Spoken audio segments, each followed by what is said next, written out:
Evening. Let me know if you can hear me out on YouTube, Jan. Jargons, good evening.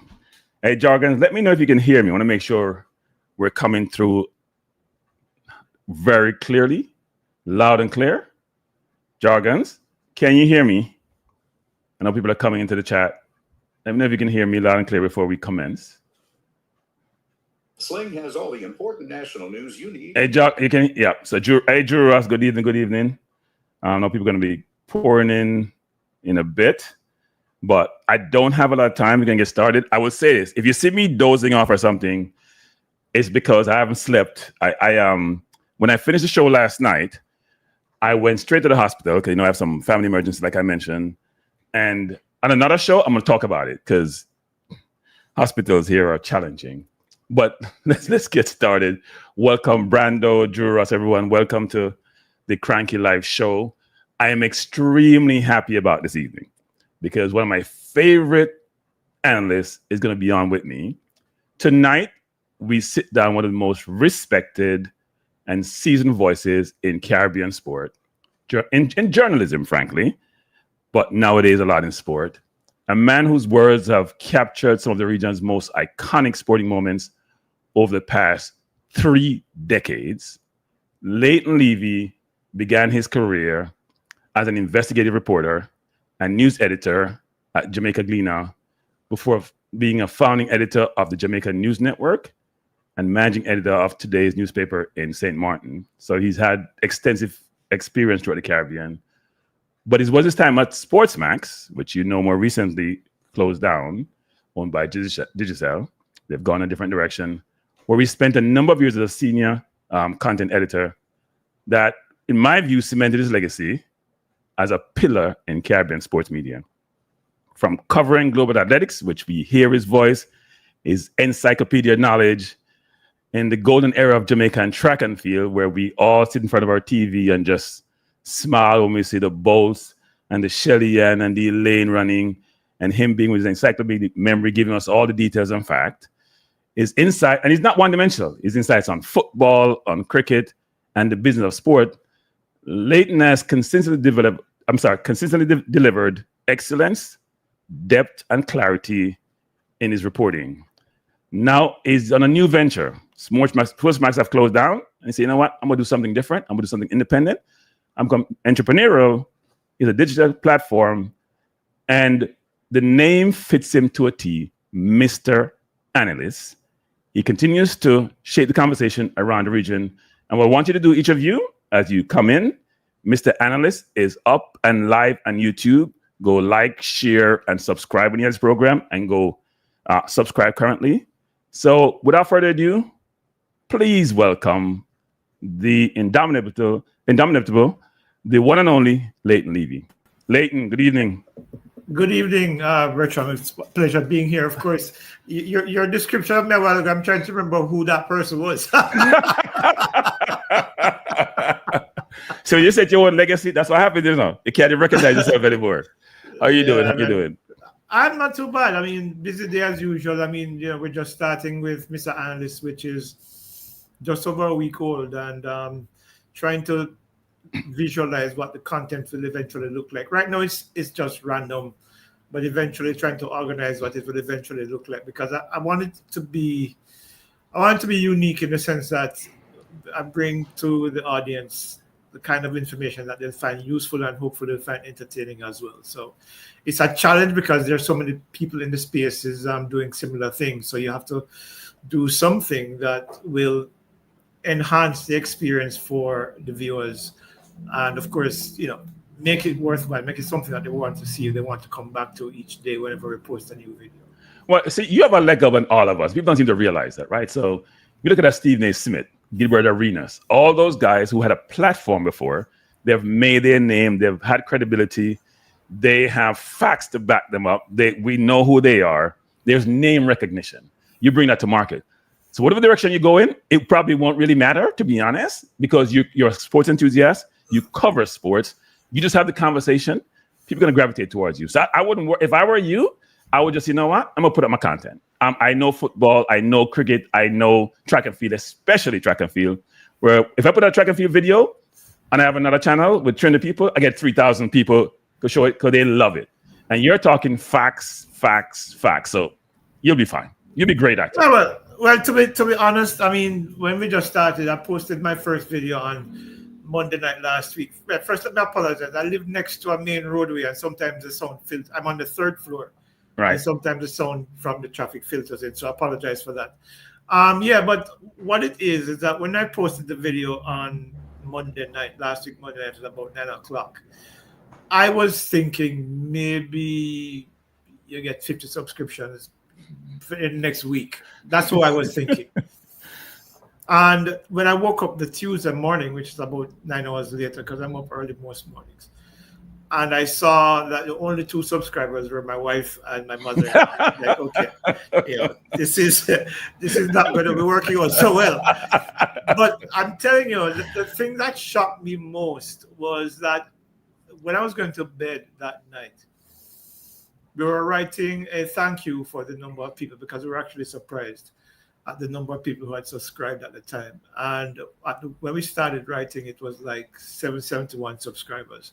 By the time the 3-sentence or 4-sentence paragraph was completed, we were gone up to 800 and something. The following morning, we were up to over 1,000, and by the end of the second day, we were close to 2,000. So I'm using this opportunity as well to say thank you for those people who have subscribed, because I honestly didn't expect that, because normally it takes a while to build a following. And as I keep telling my people and telling my wife and my family, people close to me, is that I don't usually see myself as someone who is a celebrity or somebody who is popular. My early mentor at the Gleaner, Carl Wint, had always said to me, "You're the storyteller, you're never part of the story." So that's how I've always seen myself. So the reaction so far has been very encouraging, and I'm looking forward to be able to build on it with some more insightful and meaningful content, as time passes by. So what I like to do here is do a sort of chronological perspective on individuals. So I want to start from the early years. And I know we only have an hour, probably less now. So I can probably give that a little bit more than that. You could be here for 3 hours, but anyway, where did your journey start? Like, people don't know what parish you were born in, where you grew up, where that journey start before we get to the journalism. Where that journey start? I grew up in a little town called Ulster Spring, Albertown in Trelawney, actually. My parents were both teachers. My mom was the vice principal of Albertown High School. And I eventually went to Sacred Heart Academy in Christiana and passed my common entrance back in those days to the Carteret College in Mandeville. Transferred to Knox in 1980, graduated from Knox. Spent a year at Cum College. Did some entrepreneurial stuff in Montgomery. I won't get into that because there's a lot of detail there. And then I worked at NCB Mandeville I joined NCB Mandeville in February 1986. And then I resigned in September and eventually ended up at what people now know as the University of Technology, but back then it was called CAST, the College of Arts, Science and Technology. I was doing chemical technology, and Gilbert hit in 1988, September. Everybody remembers that. Well, everybody who's old enough to remember that. And during that interim, I had a friend of mine called Karen Kelly. And Karen was saying to me, "Shira," that's what they call me, "Shira, why don't you apply for a job at the Gleaner? Because you know so much about, you're always talking about sports." But it was always something that I did. Even when I was a child, I used to go to the library and read the encyclopedia on people like G.C. Foster and Herb McKinley and Arthur Wint, Donald Quarry, who was my big hero at the time. And but I never saw myself as a sports journalist at all. Anyway, so I applied for the job at the Gleaner, got the job. But the challenge was that when I got there was a guy called Howard Campbell who writes Mail Entertainment now. Howard and I literally had identical scores on the aptitude tests that they did at the Gleaner at the time. It was a batch of tests. You sat before a panel, first of all, of 4 or 5 people. They sent you on mock interviews and to do stories and then submit as if they're going to be published in the paper. But there were certainly just for the eyes of the panelists, who were people who were deciding whether or not you got the job or not. Dr. Stokes, Carl Wint, Wyville Engager, Paulette Williams, and I think Lloyd Williams were the people who were, marshalling my entry.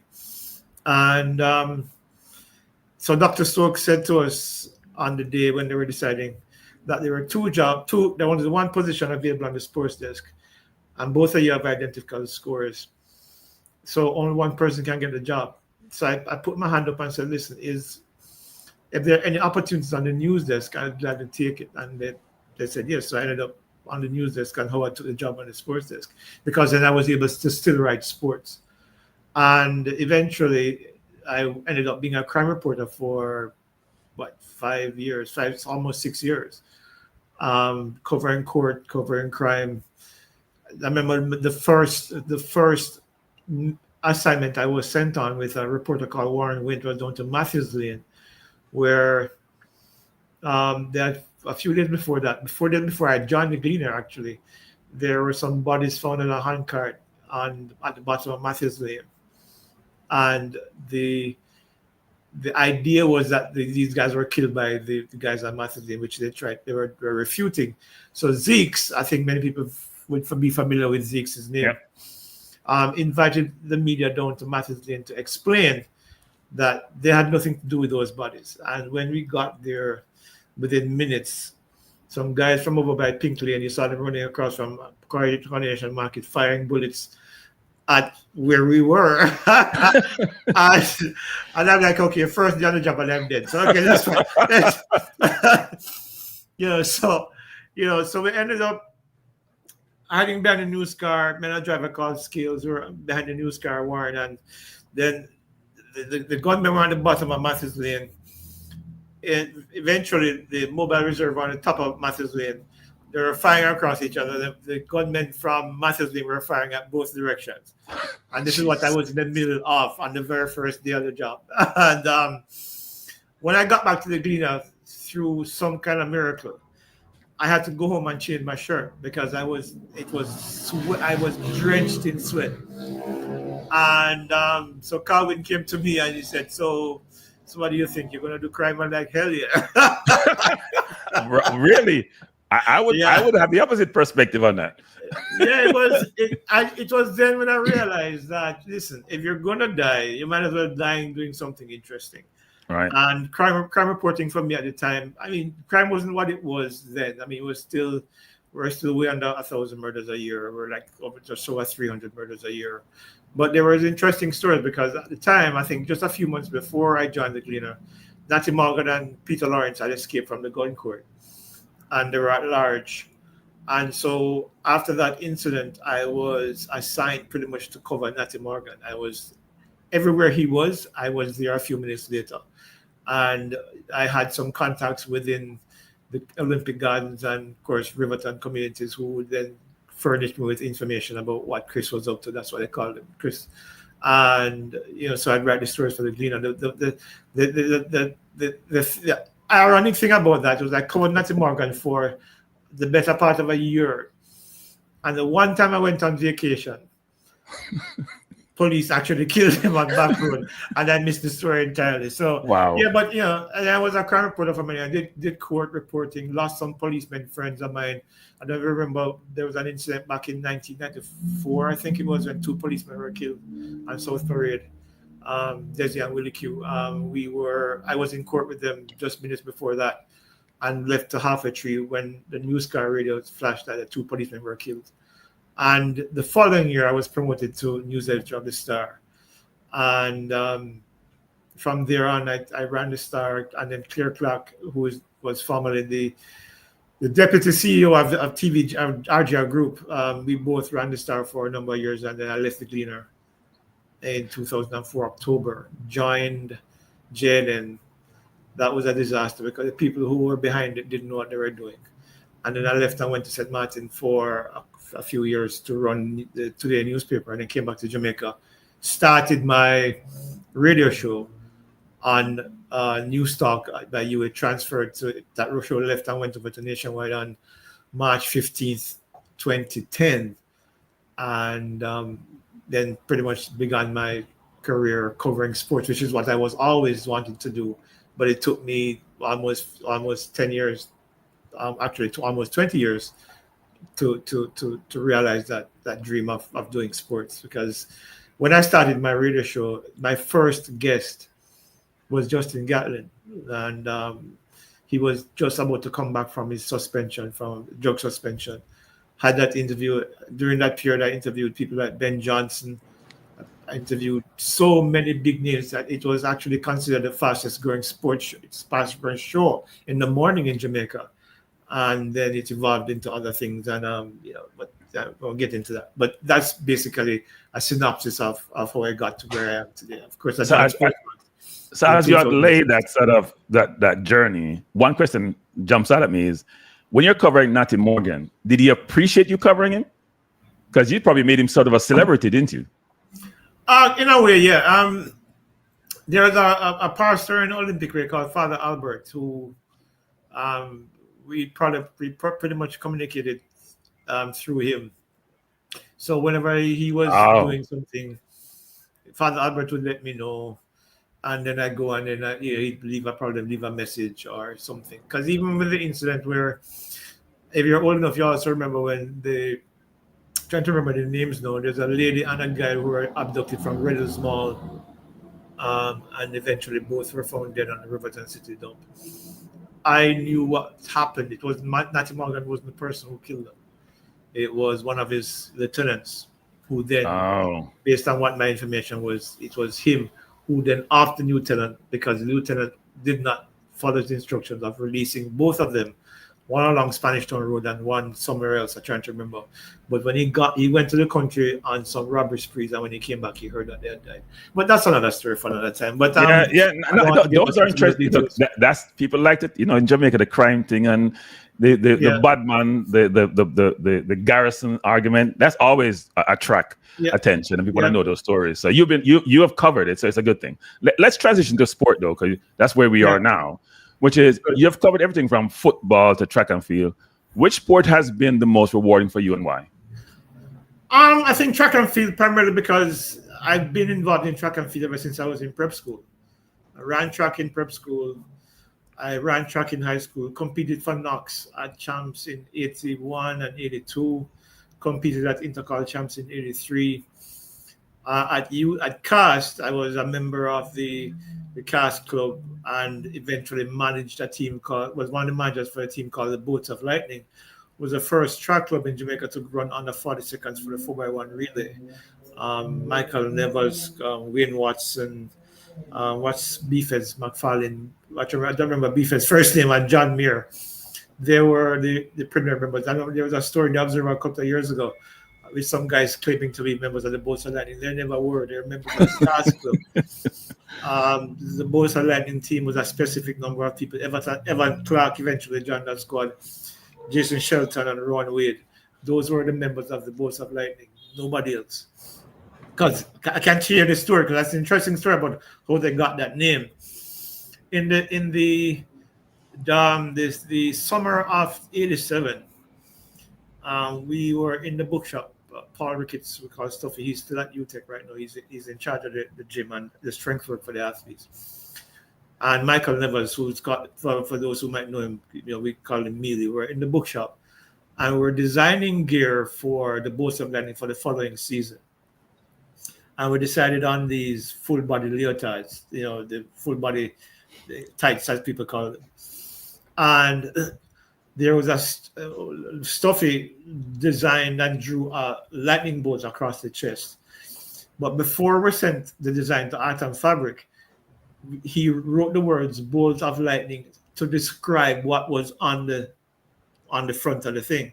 So when we went to pick up the gear, they had the lightning bolts, and on top of it were the words "bolts of lightning." That's how we got the name. Oh, okay.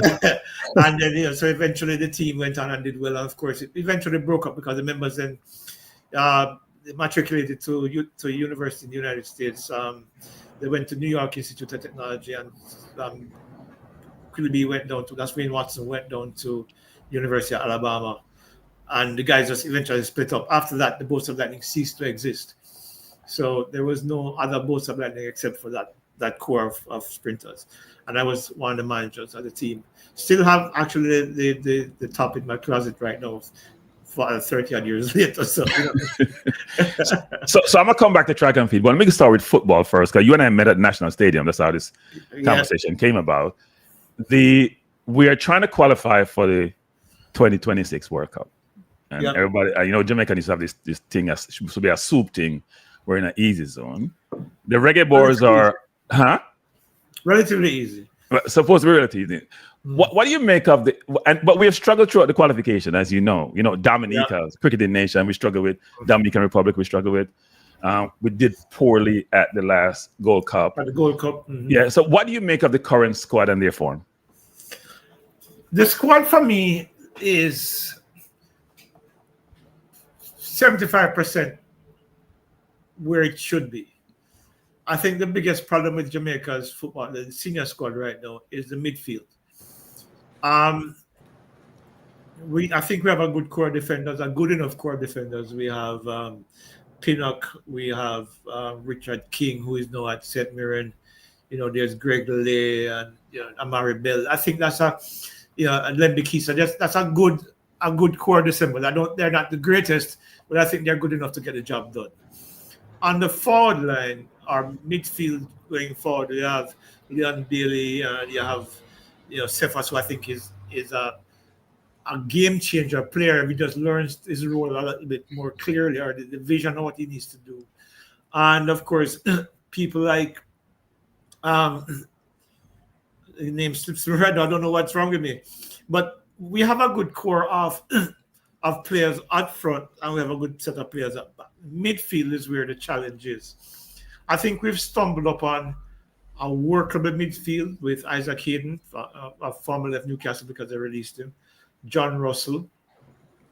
I'm not so convinced about Bobby Reid. Bobby Reid never seems to be able to be comfortable on the ball. I think he turns the ball over too often from midfield and turns the ball over in the wrong places of the field, which tends to put the defense under pressure.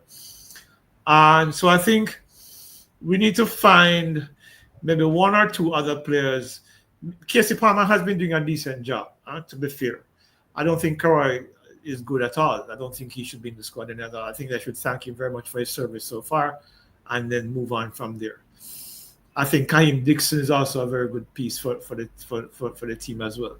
So if we can keep John Russell and Isaac Hayden together and have a good attacking midfielder playing in the 10, maybe that's where we can probably, I don't know if we can fit Leon Bailey into that role, because I think he tries too hard to impress instead of doing the simple things when he needs to just play simple football. But I think it's a squad that I think should qualify for the World Cup, but we have to have the right midfielders, because the key thing about the midfielders for me is that two things. One, we need to be able to protect the defense, and we also need to be able to find the forwards with those passes, whether in the half spaces or in the channels, which is where I think Mason Greenwood, should he finally decide to make himself available for Jamaica, would be a good fit, because I think he can take the ball deep, he can dribble, he can shoot, he can score. I don't think we have that consistently well enough. I think Roman Burrell is a good addition to the team, but I don't think he's settled in the team yet. I think Warren. Warren. No. Forward? Or yeah. Brown? Warner Brown. Sorry. Warner Brown? Yeah. I think if Mason Greenwood can join that group of players, I think Jamaica will be potent going forward. And I think with the proper attacking midfield, or proper number 10, I think we should be able to get through this zone pretty easily. Curacao is a dangerous team. We might see and hear about Curacao and think that we can run past them. But they're very good players, and I think we can't sleep on them. We can't sleep on Bermuda either. As much as we think that we're probably better than they are, they're a decent team. And of course, Trinidad and Tobago, remember the Liberty Cup, we had to battle hard, and it took a last-minute penalty that was created by Cephas for us to get that penalty to win that match 3-2. So, yeah, the Reggae Boyz team, I think, is on paper good enough to qualify for the World Cup. The problem is that we're not consistent enough. And I think part of the reason for that is Steve McLaren's fault. I think he's taken too long to find his best players, because I think given the time that he's had so far, he should have had an idea of what his best 11 looks like. I don't think he has a clear idea of what that looks like yet, which is unfortunate because we're in the final phase of qualifiers now. We should have a settled team. I mean, we saw that in the Gold Cup where we beat Guatemala here at the stadium quite comfortably. And then they embarrassed us in the Gold Cup. We should have a settled team, knowing with the players, knowing, the different personalities and character of each of their team members, knowing where they need to get the ball, knowing how to find them in the spaces that they should be when we're attacking, and how to defend and maintain our shape when we defend. But what we saw in the Gold Cup was a team that was in total disarray, where there was no structure to the defense, there was no structure to the attack. And I think Steve McLaren needs to understand right now that he needs to pick his best 11. He should know what his best 11 is right now and stick with that best 11. Anybody else who comes in after that has to come in because of injury or something extraordinary. Because if we don't do that, remember, we're just over a month away from the first set of the final match against, who started against? It's the first match in September the 5th. Bermuda first game. Bermuda, away. Right. Yeah. Right. We need to have that team settled in the next month, have sessions together. I know the Premier League season started, and of course the English Championship has started. So yeah. At the best opportunities that we get, we need to get that team together and then have the team gel. Because one of the things about the 98 team that people tend to overlook is not the fact that the players were good or they were bad or they're ordinary, or whatever the classification was that they spent a lot of time together. They spent a lot of time living together. They spent a lot of time getting to know each other. So that when they went onto the field, they knew exactly what to expect, who was going to be where, so they could play with a certain level of fluency that we're not seeing with this team right now, which we should be seeing with this team right now, given the amount of time they've had to play together. And I think the experimentation needs to stop now. Find a formula that works, whether it's 4-2-3-1 or 4-3-3 or 4-4-2. Play that way, get gelled that way, and then go into that final campaign. Because it's only the zone winners that qualify for the World Cup. And I think we have been handed an easy route on paper to go to the World Cup. So I think if that happens, I don't see any reason why we shouldn't qualify. Yeah, so I have expressed a lot of concern on this channel. I think I was one of the first person who called out when we picked this squad for the Gold Cup that we had 2 midfielders. We had 9 forwards, 9 defenders, and basically 2 midfielders, even though there were 5 listed, which to me is a concern. So now we're appointed Rudolph Speed as technical advisor, which has drawn mixed reaction. What's your take on his role and timing? Look, I understand the conflict of interest concerns because they're valid. But from a national perspective, right now, maybe it's the best time for somebody like Speed to come in, because I think Speed probably understands even more than McLaren what needs to be done to get this team to be more cohesive. We've seen what he's done with Cavaliers. I mean, Cavaliers has gone and represented the region well at the CFU level and done well enough. I mean, even the matches against Inter Miami, a team that is laden with talent, and did well enough to be competitive. I think Speed brings the technical acumen into that team that I think the team, I don't want to say lacks, but he probably comes in and needs to reinforce some things that are there that need to be reinforced. And he brings in an understanding of the psyche of Jamaica and the Jamaican players that will, I think, make this team better. I think the timing right now is actually perfect. I do understand, I said before, the concerns of a conflict of interest, him being head of the technical committee and all, and of course, president of Cavaliers. But unless there's something glaringly obvious, I think the sacrifice can be made now to ensure that the national team qualifies for the World Cup. So I have my last question on football is a more macro question. Yeah. What needs to change institutionally for Jamaica to stop just qualifying and actually become competitive at the global level in football? We need to build from the bottom up. It's something I had a conversation with Captain Burrell about. I've had a conversation with Michael Ricketts about. I've had a conversation with many people involved in football about. We can't build a house from the top down, okay? No matter where you are in the world, no matter what you do, that's not how you build anything. That's not how you build sustainability. If you remember, back in 1998, we had literally 4 players coming from overseas. Now we're largely dependent on overseas, the players from the UK or wherever they're playing in the rest of the world. Of course, there are a number of Jamaican players who have gone abroad and come back, like a Leon Bailey, like a Nicholson and Cephas and others who have, they got their roots here, but they went abroad and came back with that experience. So I have no problem with that. The thing is Jamaica needs to create a integrated grassroots program with a national philosophy on how we want to play football. That's something that I've spoken to Captain Burrell about. I've spoken to a lot of people within the JFF about, and I don't know if they take me seriously or not, because probably I'm not a known football name, so maybe they think, okay, I don't know what I'm talking about. But if you look at the successful nations, Panama, let's use a country from the region, Panama's players, for the most part, have been playing together from they were like 10 years old, right through the different age groups. And now they're a competitive force. They're not a USA, yes, and they're not a Mexico, yes, because those countries have more and better resources and probably better coaching overall. But that's what Jamaica needs to do. We can't depend on high school football to develop our players. When you're looking at what the high school, a lot of these kids coming into high school are learning football at high school level. They should be learning that football from their old 6 to 10.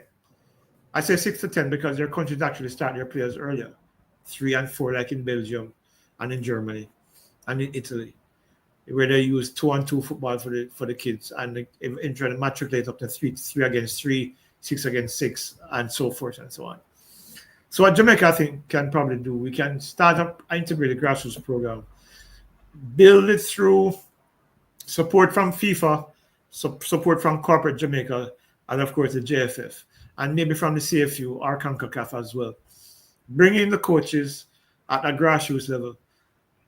Build a strong cadre of players who will, because when you start them early and you start to have them master the different skill sets, or all the basics, ball control, first touch, heading, passing. They should have mastered all those things by the time they're between 10 and 13 years old.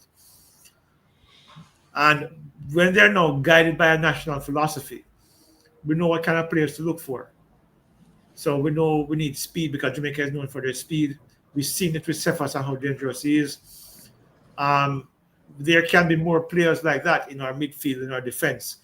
So we will then call players who are have all those skill sets, speed, ball control, all the different skill sets. And then they come through the different age group systems. If they want to go to their respective high schools, of course, they're going to go to their respective high schools and play football. But invariably, they have to come back under a national program, under a consistent training program. And then eventually, by the time they get to under 19, maybe they can start to matriculate into the national team. That's how, the reason why when we go to these under 19 World Cups and so on, we run into teams where a lot of those kids are already playing professional football in clubs across the world. Look at Yamal, for example, that plays for Barcelona. He's just turned 18 years old. We can do the same here in the Caribbean, but we have to have a structured approach to it and an integrated approach where you don't have one academy doing one thing and another academy doing something else. Everybody should be developing their players with a similar national under the umbrella of a similar national philosophy that will help Jamaica's players have a specific identity, so that when they come into the national team, there is no dysfunction. There is no trying to get used to each other, because they already know what is expected of each other, because this is what the philosophy is of Jamaican football. And I think over a 10-15 year period, we can build a strong team, and a team that is consistently of high quality, because as soon as players matriculate out of the squad because of age or whatever reason, then the next set of players can come in and literally seamlessly fall into the national program. That's what needs to be done. Whether there's a will to do it is another matter. Yeah, but I've said this, and that was my last question, but I'll just make a comment, which is this. You mentioned Panama. I think Costa Rica is also another example of a country, small population, who's done really well. Yeah. Right? Or you can even extend it out to say a Uruguay, but they have the history. They won the first World Cups, a couple World Cups.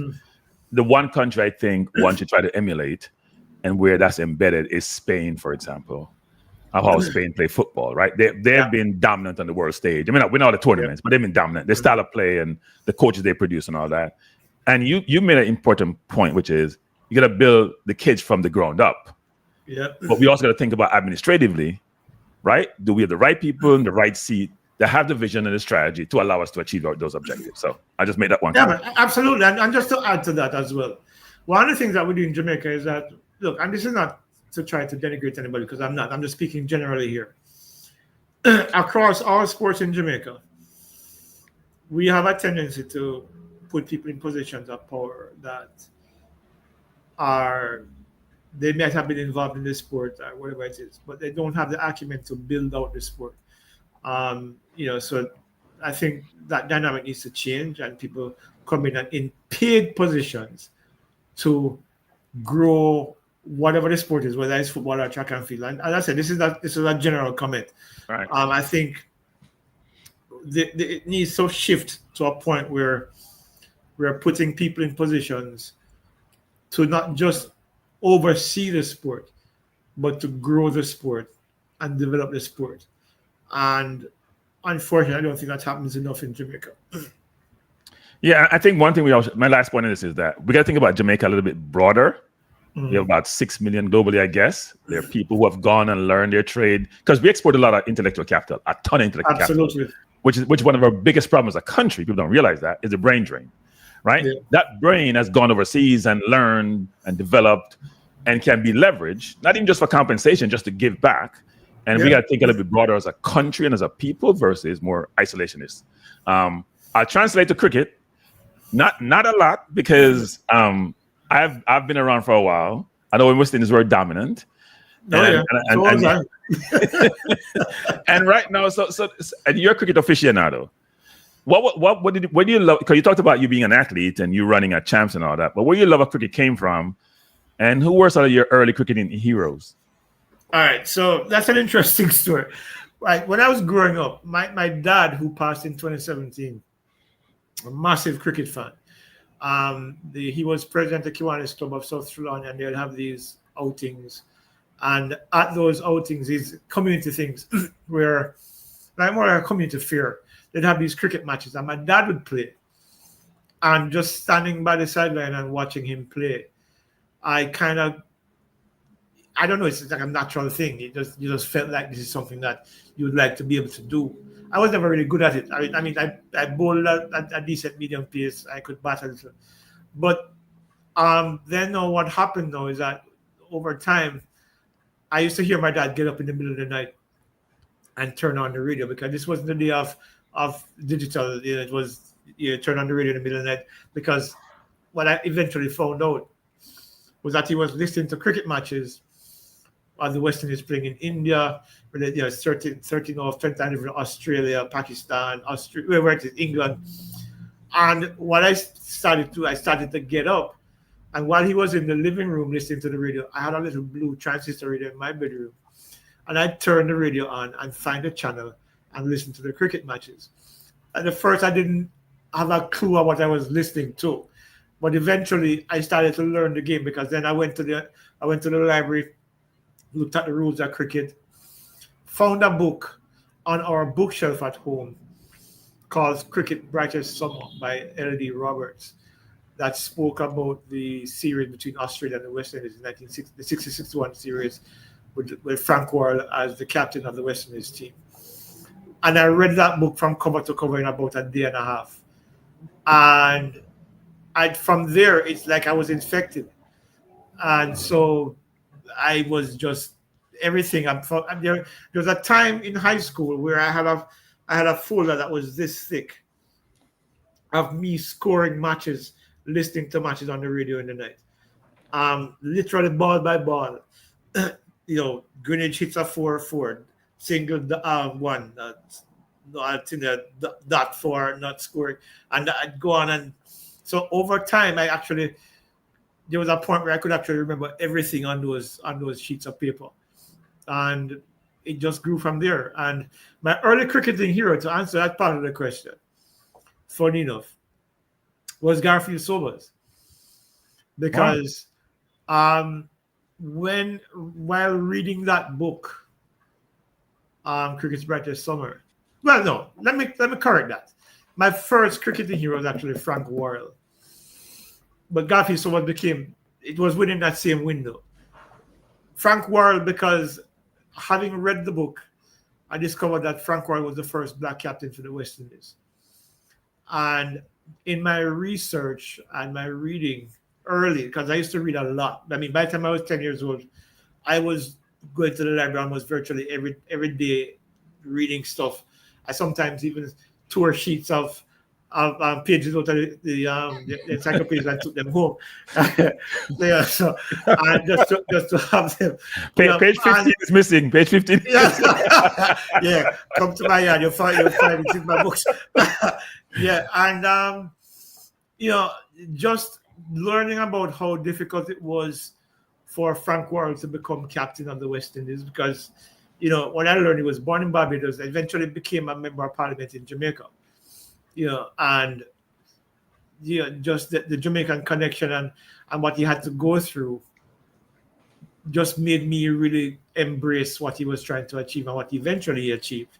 And of course, Garfield Sobers, he was in that team. I think he was 17 when he was in that team.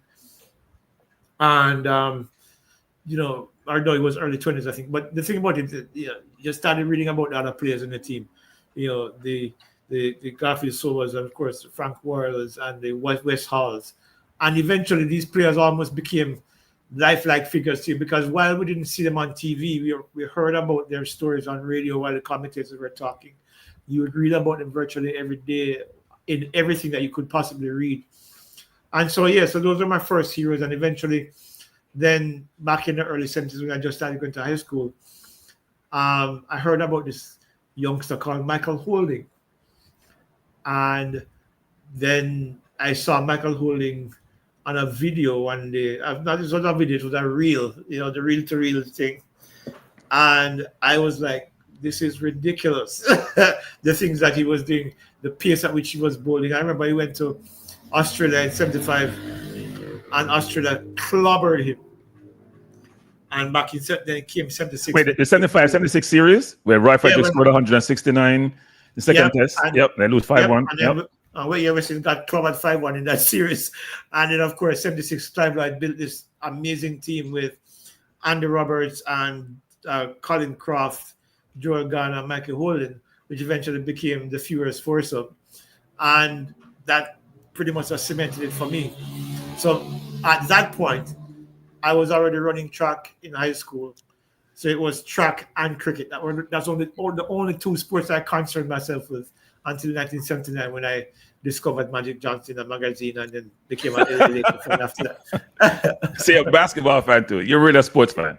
Yeah. So here's the question. What happened to cricket? With cricket? All right. So here's what happened with cricket. From my perspective, is back in the day when exposure to sports were limited to basically what we played at our homes in the Caribbean, cricket was the dominant sport. Primarily because of the influence, of course, of the West Indies teams. And of course, I remember back in the day when Shell Shield was going on, all the stars were playing in Shell Shield. The Michael Holdings, Viv Richards, Clive Lloyd, all of them was playing. Eldon Baptiste, all of them were playing for their regional teams. All right. Back in those days, everywhere you went, people were playing cricket. Kids were playing cricket on the street. They're playing cricket on the beach. They're playing cricket in their yards. They're playing cricket everywhere. So what happened is that some talent emerged. They made it into their respective regional teams. They went into England because, you remember, West Indies players started going into England from the 1930s. Yep, county cricket. Yep. So these guys were going into England and developing their games, learning how to play the swinging deliveries, learning how to play in different conditions and different pitches, and eventually honed what became the West Indies team, the Great West Indies team. I remember back in '77 when, what's his name from Australia, Packer, brought the West Indies players down, because they were, at the time, they were still learning about what it was to become professional. And then the World Series cricket, I think, then made them into a professional unit. And then, boom, we dominated for better part of 20 years. And then the English kind of started realizing that we were using their own county cricket to dominate them. and they stopped selecting our players. And of course, on the other side of that, the players just weren't good enough anymore, because they weren't as committed to the sport as the previous players were. I remember a few years back when the Fire in Babylon was being shown, the documentary. And I remember we went going to LOJ Auditorium to watch it. And my wife and I, and there were some West Indies players there. I won't call any names because I don't want to embarrass anybody. And they did not know about that era of cricket, which was just before theirs, which to me I found remarkable. So what happened with that is that 95, when the West Indies lost at Savannah Park, where I was as well watching that match when the West Indies lost the series 2-1, started the decline of West Indies cricket. And what happened then is that because we didn't have a proper development program, similar to what I was talking about football, we didn't have a proper development system in the region, because we depended largely on county cricket to make our players better. Then we didn't have that exposure anymore, so we were struggling. And if you remember back in the late 1990s, we were struggling against England, teams that we used to, we swept, we whitewashed and consecutive series in 84, and I think it was 80, I don't know, it was early 80s. We started, that decline became even more rapid. And then transition to the recent era, where the advent of T20 cricket, we lost a lot of our players to the leagues across the world. So they became part-time players for the West Indies and full-time T20 players, and Brian Lara said something about it, alluded to it recently as well. I agree with him 100%.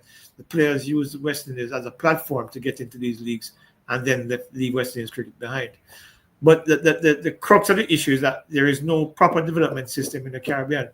I had a conversation with Reg Pereira just last night, actually, that will be aired on my channel in a couple of nights from now, once editing is complete, where we talked about the fact that there is no proper development system in the territories that support West Indies cricket.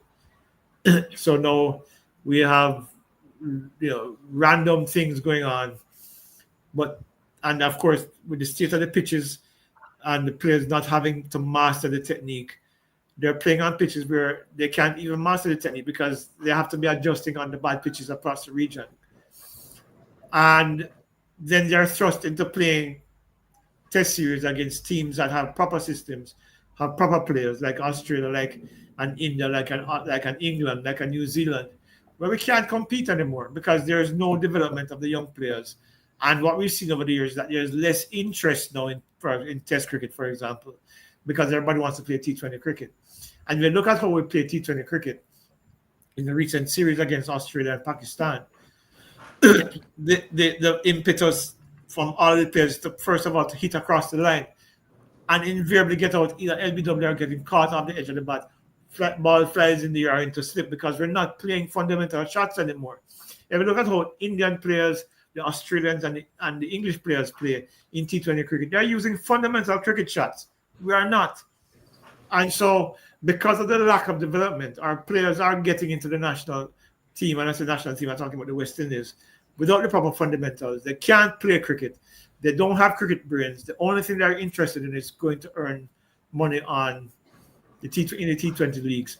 And they don't practice.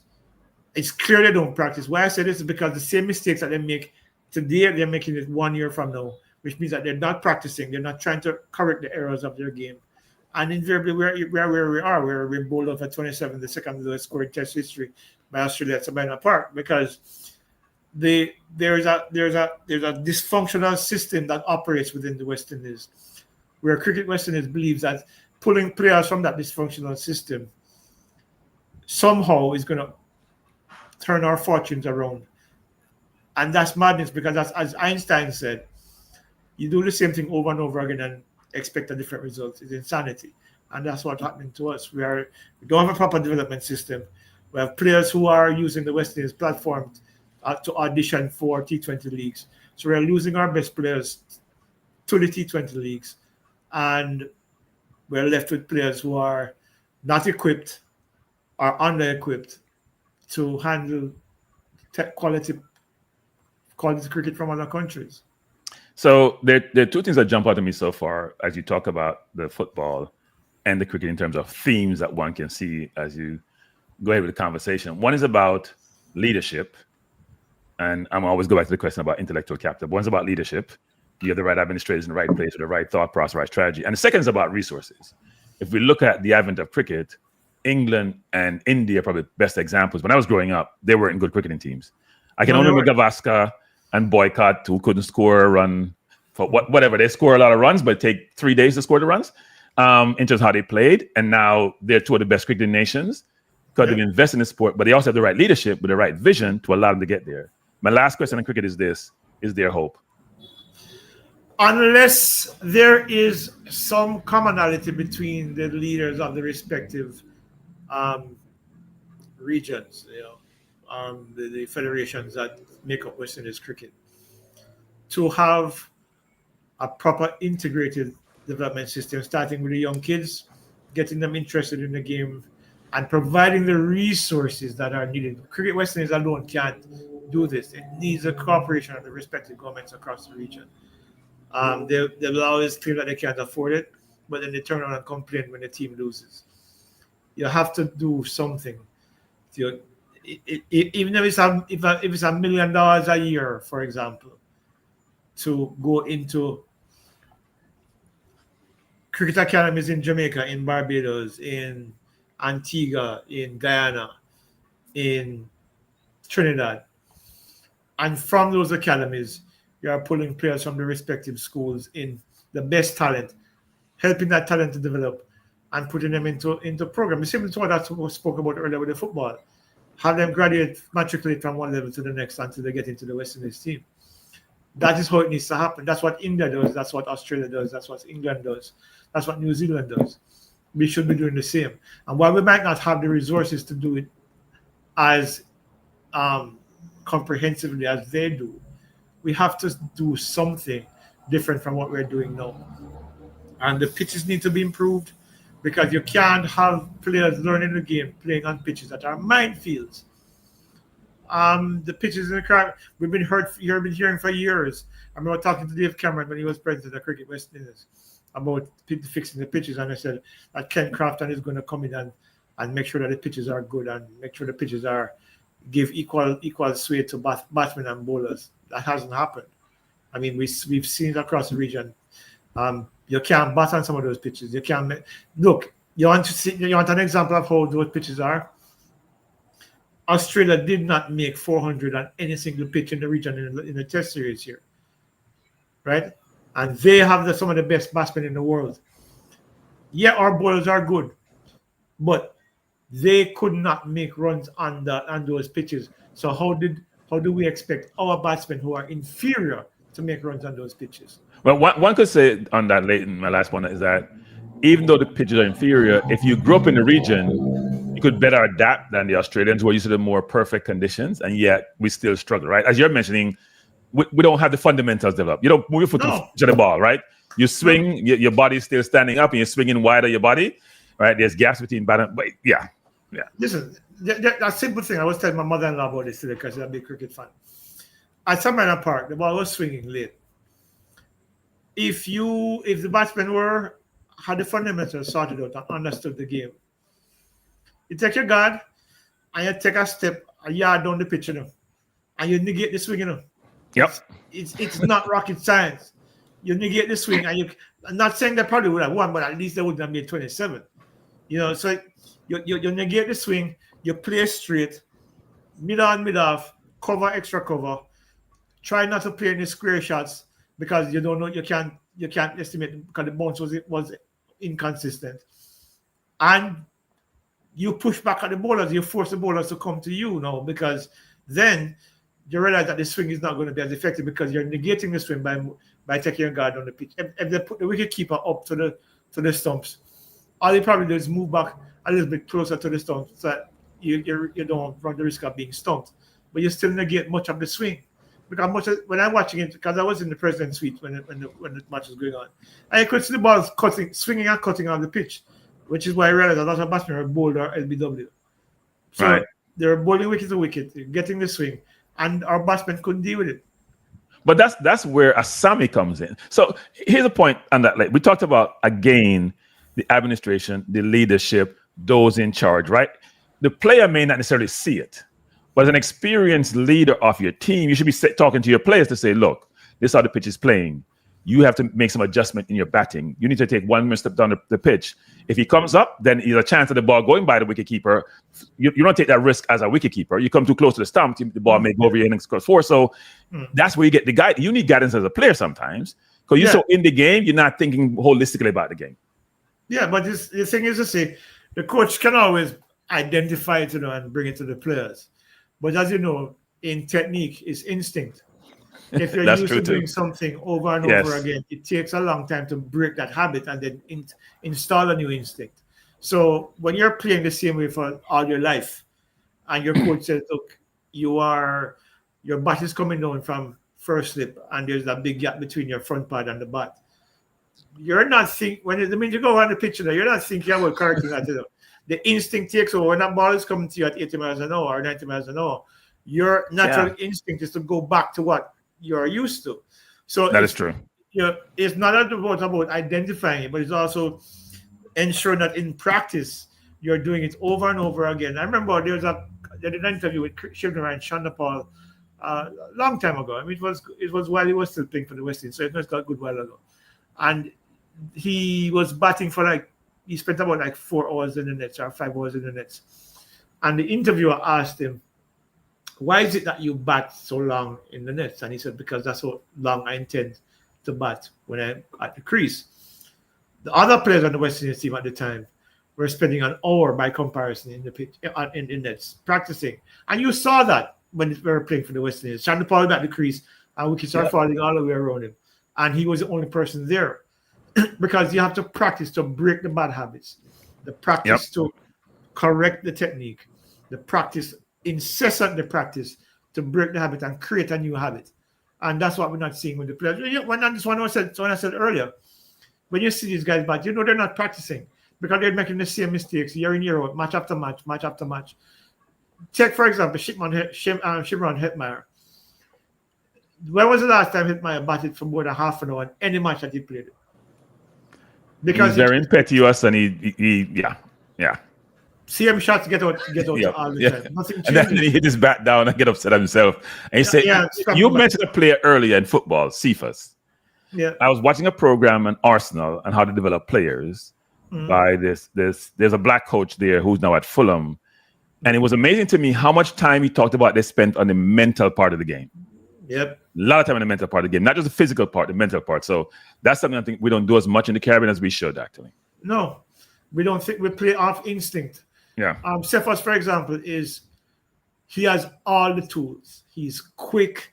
He's good with the ball at his feet. But he also needs to learn when to cut inside and create, or when to go down the line and put the ball across instead of trying to. Once you beat the fullback, you don't need to try beat him again. Just beat him and put the ball across. Yep. Right? And you saw that in the match against Guatemala when he just kept beating the fullback, put the ball across the goal, and give the forwards an opportunity to score. But then what he likes to do, he likes to dribble, then he cuts back, and he cuts back again. By that time, a midfielder comes down and covered off the hard space, so he has nowhere to go, and he has to pass either the ball or loses the ball. What he needs to do is just keep it simple. Beat the fullback.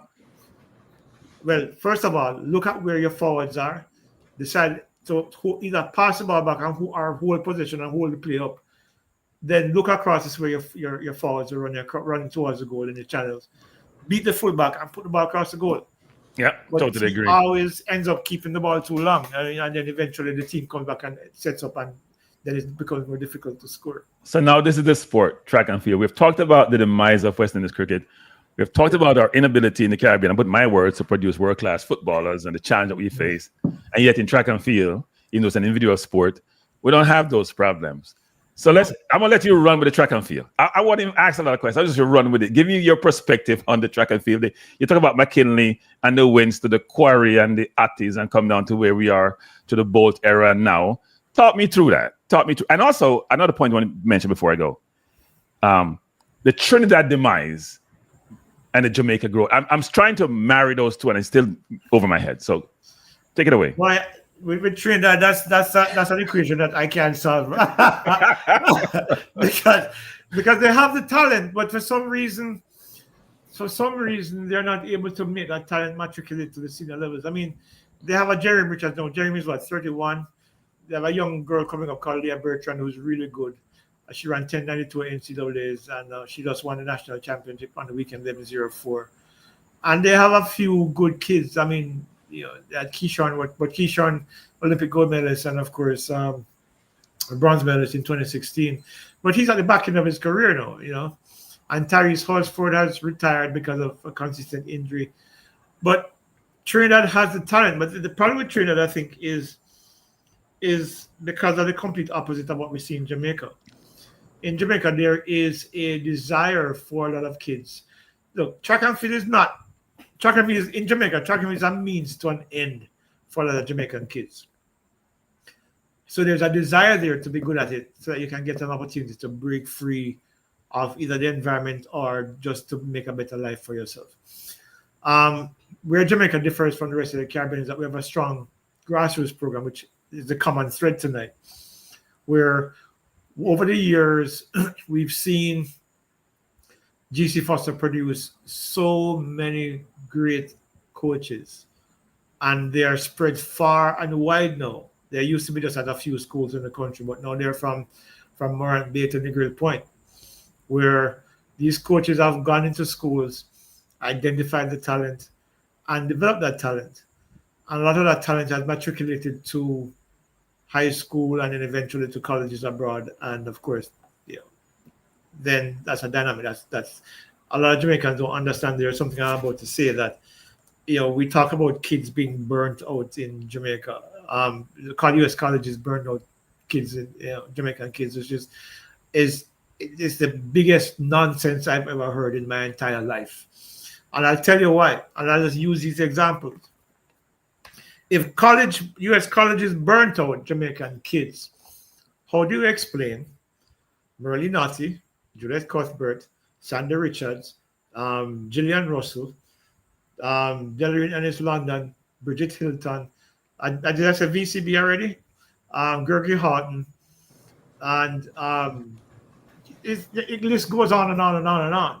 The problem is, and this is something I don't think we're willing to accept, is that the problem is that a lot of these kids are burnt out from their here in Jamaica because the coaches. I remember talking to Jura Levy a few years ago after she graduated from Oklahoma University. And I remember picking her up at the airport and taking her out, dropping her, because she was coming back to Jamaica to train at Spring Tech. And she said when she was at Veer, the training at Veer was harder than the training at Oklahoma. And I'm sure if you talk to a lot of the kids in U.S. colleges right now, they'll tell you the same thing. I went to KC. I used to see the 400 meters runners train. Brutal, right? Yeah, brutal. There's a reason why you will see a U.S. kid, for example, who a Jamaican kid blows him away at the junior level. And then the U.S. kid comes through and becomes a world beater. Why? Because their progression is not as intense as ours. U.S. college system does not destroy our kids.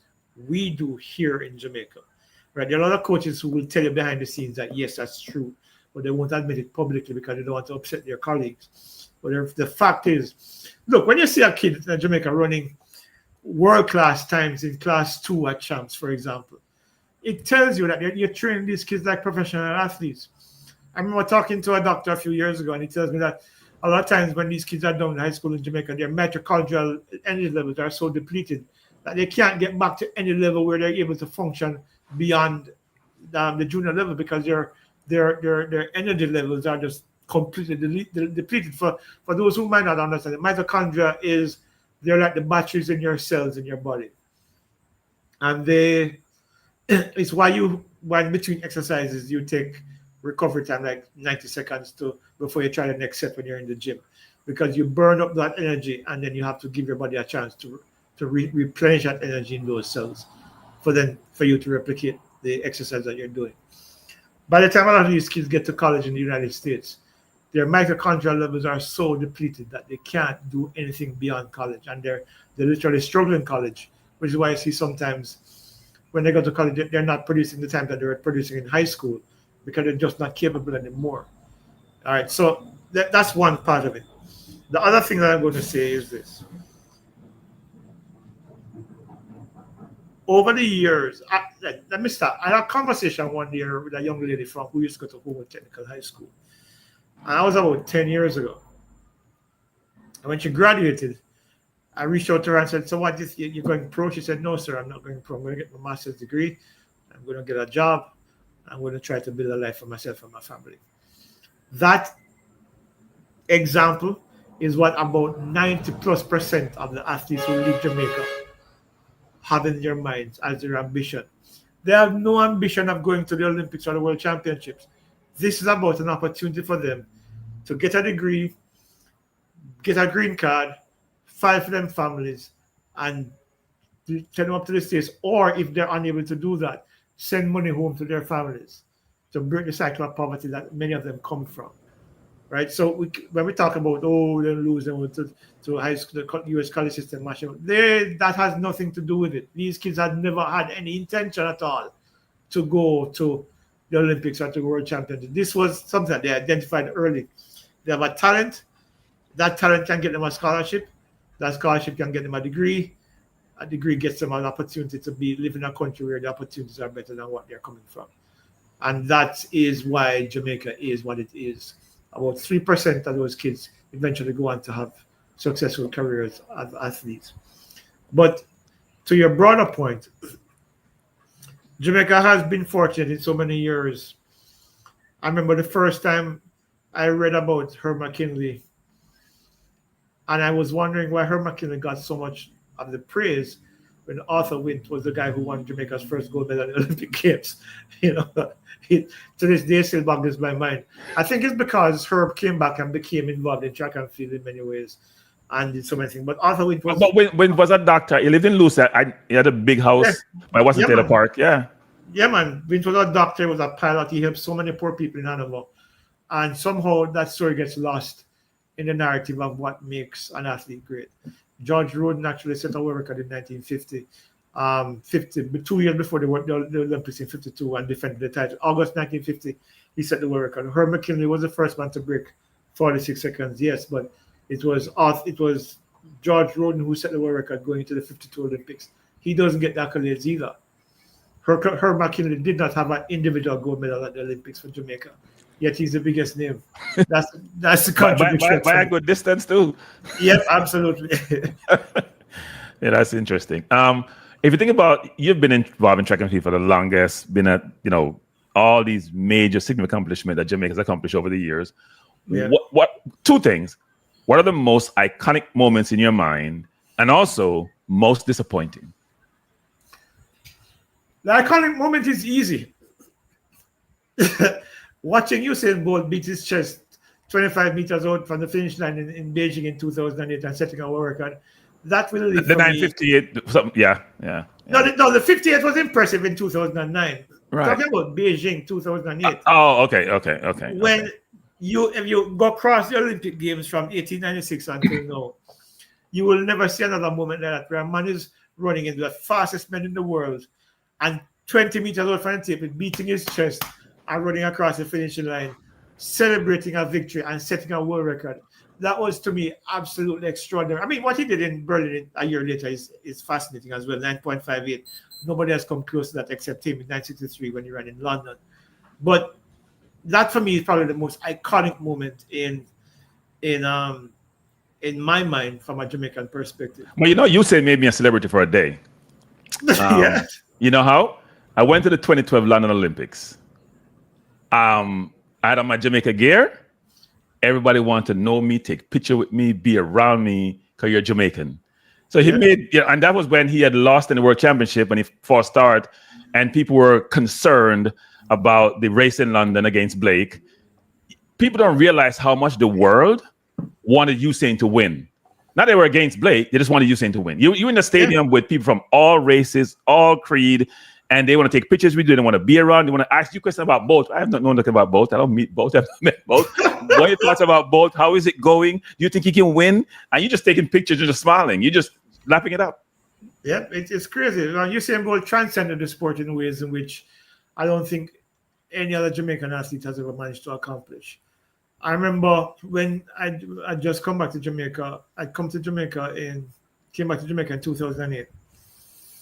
And I remember being at the Jamaica Invitational and when Bolt ran 9.76. I remember seeing the time and thinking, nah, that's not right. There's something wrong with the clock.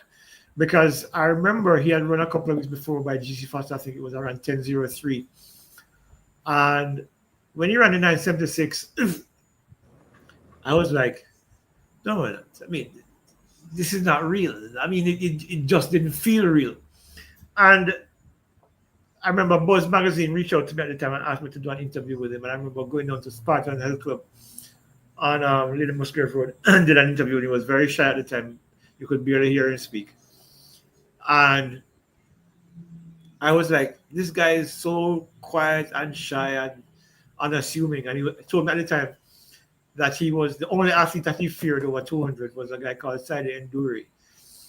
And I was like, but why would he be afraid of Enduri though? Because he's so much faster than Enduri. But I mean, he probably knew better than I did. Anyway, and then he went to Trinidad, I think ran 9.9, and then went to New York and ran 9.72. And from there, it was just record after record and extraordinary performance after extraordinary performance. The disappointing performance is a little bit more difficult for me. I think, whoa. I am thinking Asafa's, just general. Sorry to call it athlete. Yeah, the thing with Asafa for me is that after Asafa went to Athens in 2004 and stepped out at the moment in the final and laid down on the track and then eventually came fifth when he was favored to win. I kind of started to sense from then that he didn't have the moxie of, say, a Michael Frater, for example. I don't want to use Usain Bolt because Usain Bolt is the extreme. Because remember 2005, Asafa had a groin injury and Michael Frater went to the World Championships in Helsinki. And nobody gave Jamaica a chance of winning a medal there. Michael Frater came back with a silver medal, if you remember. And in 2007, when I knew for a fact that there was no expectation from my perspective on Asafa, was when he was in the final in Osaka in the 100-meter final, having never lost to anyone in that race before, leading at 60, and choked. He said it himself after the race, I panicked, right? And not only did he it's not like he lost, he came third because Tyson Gay won and Derek Atkins from the Bahamas came through and came second. And from then, I always had it in my mind never to have any expectation of Asafa in any global event, because those two examples told me enough. And why the other thing about that is that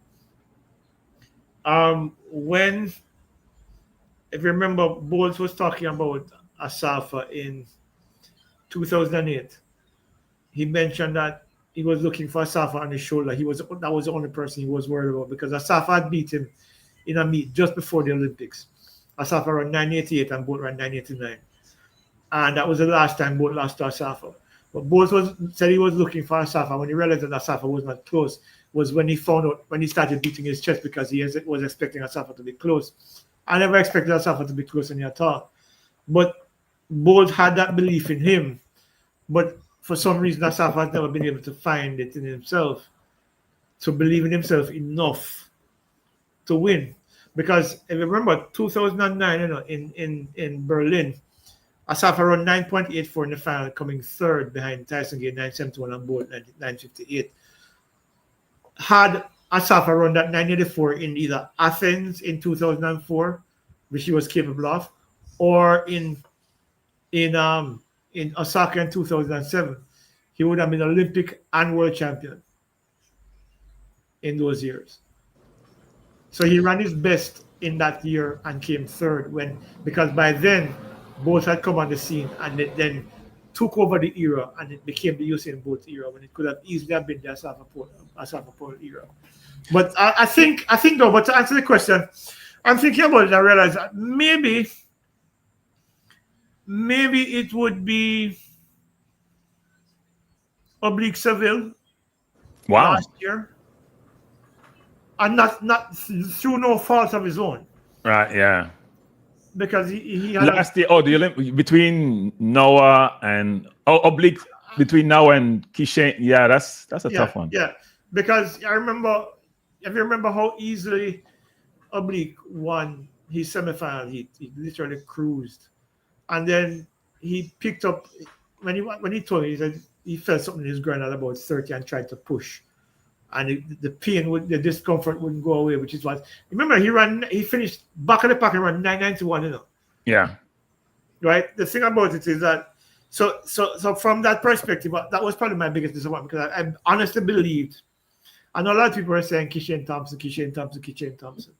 But I honestly believed, and I said to people and they looked at me like I'm crazy, that if Oblique Seville was healthy in that final, he would have won.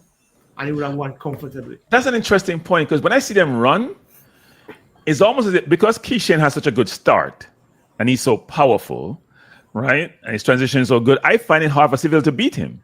Because Seville starts really, really well, right? But Kishen is not like Bolt. He has a start. Mm-hmm. He's out there with you and he has that power. So you get up to speed and you get up to speed. It seemed like it's when I watched Kishen run the other day, I thought he didn't have enough big races to beat now at the Olympics because he did what Gatlin did when Bolt came up on Gatlin. Mm-hmm. Your form goes to haywire at the end of the race. Yep. That's what happened because of the lack of experience. Yes. But if you look at how, all right, you remember that race in London recently where Oblique beat destroyed Noah. Yeah.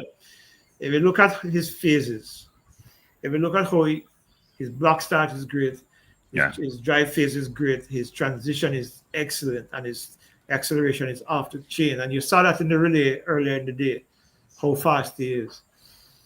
I honestly believe, and look, and Kishen is the big name right now because he's run 9.75. But I'm telling you that I honestly believe in the bottom of from my gut, that if Oblique Seville is able to run a race without being injured or being hampered by injury, he is going to be the fastest Jamaican at the end of this era and probably be the second fastest Jamaican of all time. You know why I don't doubt you? The most interesting point of that race was at 70, 80 meters, Noah didn't gain on him. No. I don't think people realize how important that is, given Noah is a 200-meter runner, how powerful he's in the last, and he maintained his acceleration. He didn't gain on him. I was watching the race thinking, he's not gaining on him. Not at all. And the other race that tells you something is that national championships. Oblique had the cramps that were really difficult to deal with. You could see him break out into tears, wondering why these things keep happening to him. So he didn't push out of the blocks fast. That is true. Because he was cautious and was in the pack. In fact, he was back of the pack at 30. What did he run? 9.83. He was actually closing on Kishen, who ran 9.75 at the end. He got past. So there's a lot of comments about that. Was it a mental breakdown? Was it because in the semifinal he seemed like he had a cramp or something? That was an interesting one, and the dialogue around it. I had a conversation with Glenn Mills last year. I did a story about it as well. Glenn says that when Oblique competes, when he has multiple rounds in one day, for example, he has a biochemical buildup in his body that restricts his mobility.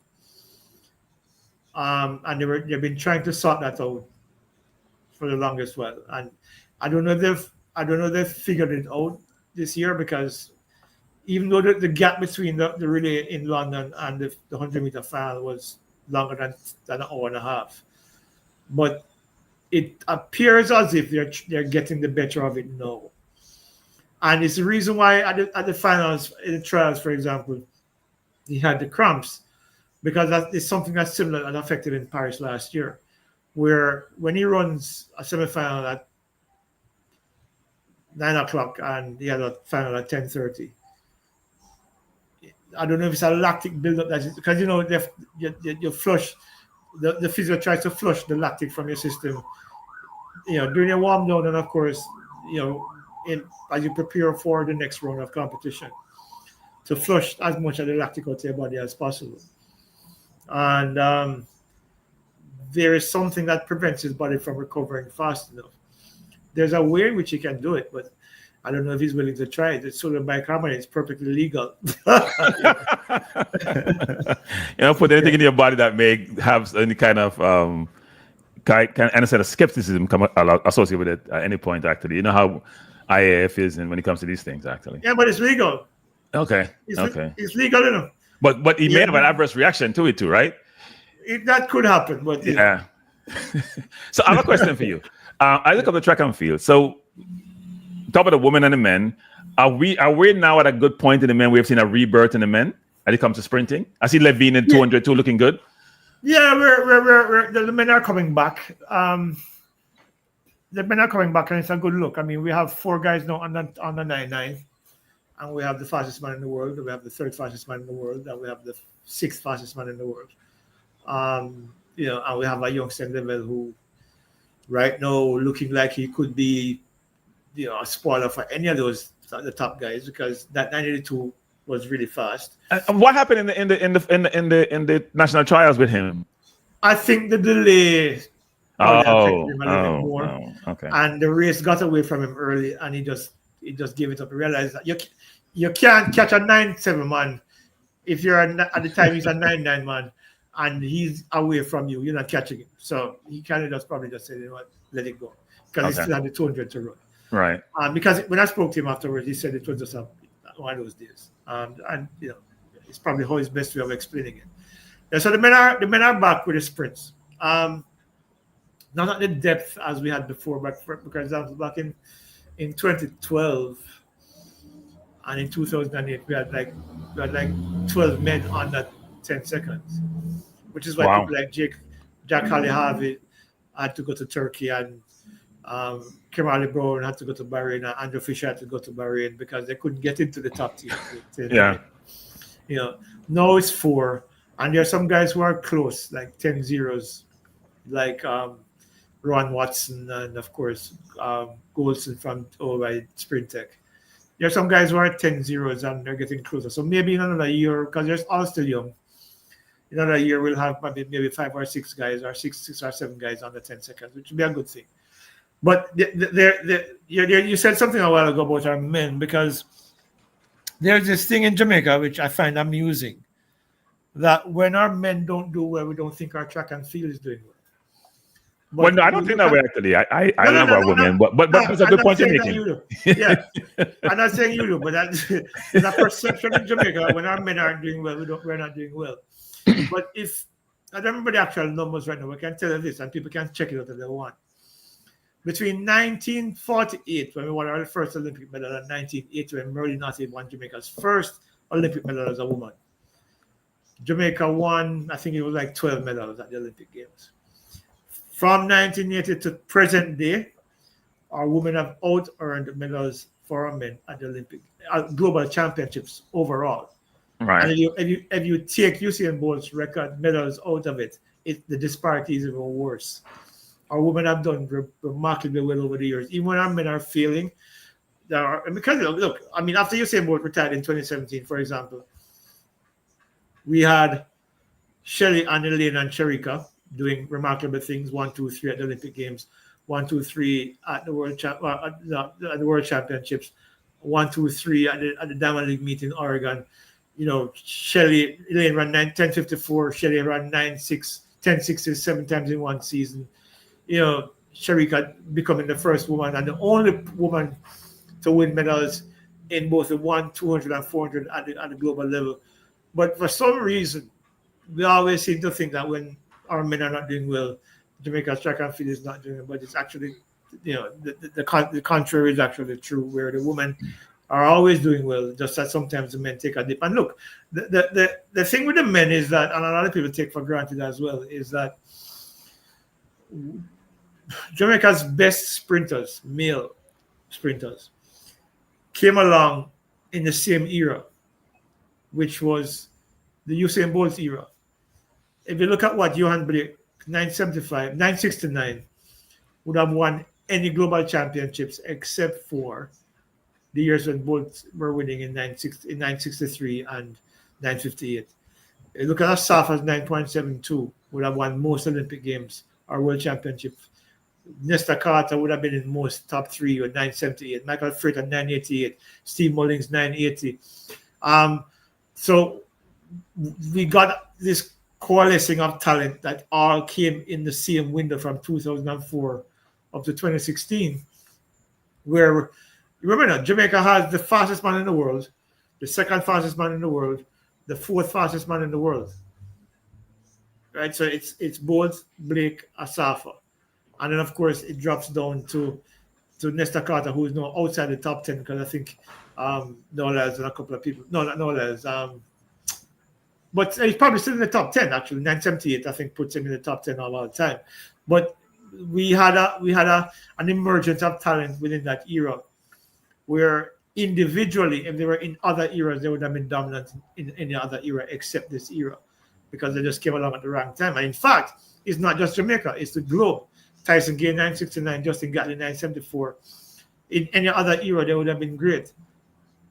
Yes. I think from a Jamaica perspective, Blake is the one that probably got affected the most, actually. Yeah, when that tour in 2014 was crazy. Yeah. So I know time is against us. Last question on track and field. Your thoughts on, well, two questions. Your thoughts on the upcoming World Championship. Who's going to be, to you, the biggest star, and normally comes from the sprints in that, and would it be a Jamaican? It could be a Jamaican, but it could also be a St. Lucian. Also be a US too. Give how she's running. Yeah, listen. Look, Melissa Jefferson has been remarkable this year, and if she wins a double in Tokyo, I would not be surprised. However, at the very start of this year, I said I'm going with Julian Alfred, and I'm sticking with Julian Alfred. Why? Because I think everything that Melissa Jefferson has done so far, I think Julian Alfred is still capable of doing, and probably even better as well. 965, when they ran the 10.75 and 10.77 in Oregon into a minus 1.5 wind, that basically was a basic time of about 10.67 and 10.65 and 10.67 for both women. It means they are already in 10-6 shape. I do know for a fact that on that particular day, at that particular week, Julian Alfred came into that meet with heavy legs, because she did legs on the Tuesday and she did some heavy leg work during the course of the week leading up to that race. I was told prior to that race that don't expect her to emerge from the blocks as she usually does. And that's exactly what happened. And she still ran 10.77. Now, I don't know what Melissa Jefferson did. So maybe she did the same thing.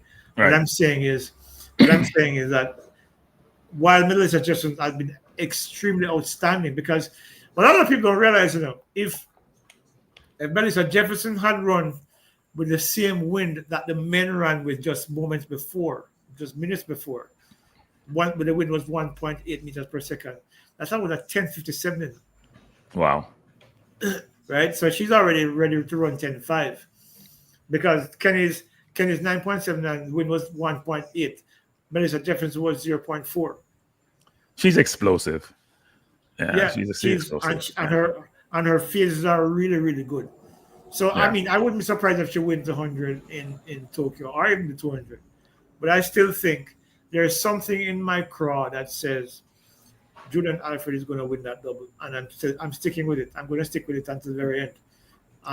Because I do believe that when Melissa beat her I think Julian is running angry now, and she's looking for the opportunity to redeem herself. Because remember, that was the only race she's lost all year. Right. I'm looking at that 10.79 that she ran afterwards with a minus 1.4 win as well. Tells you that Julian is ready to run fast and run fast consistently.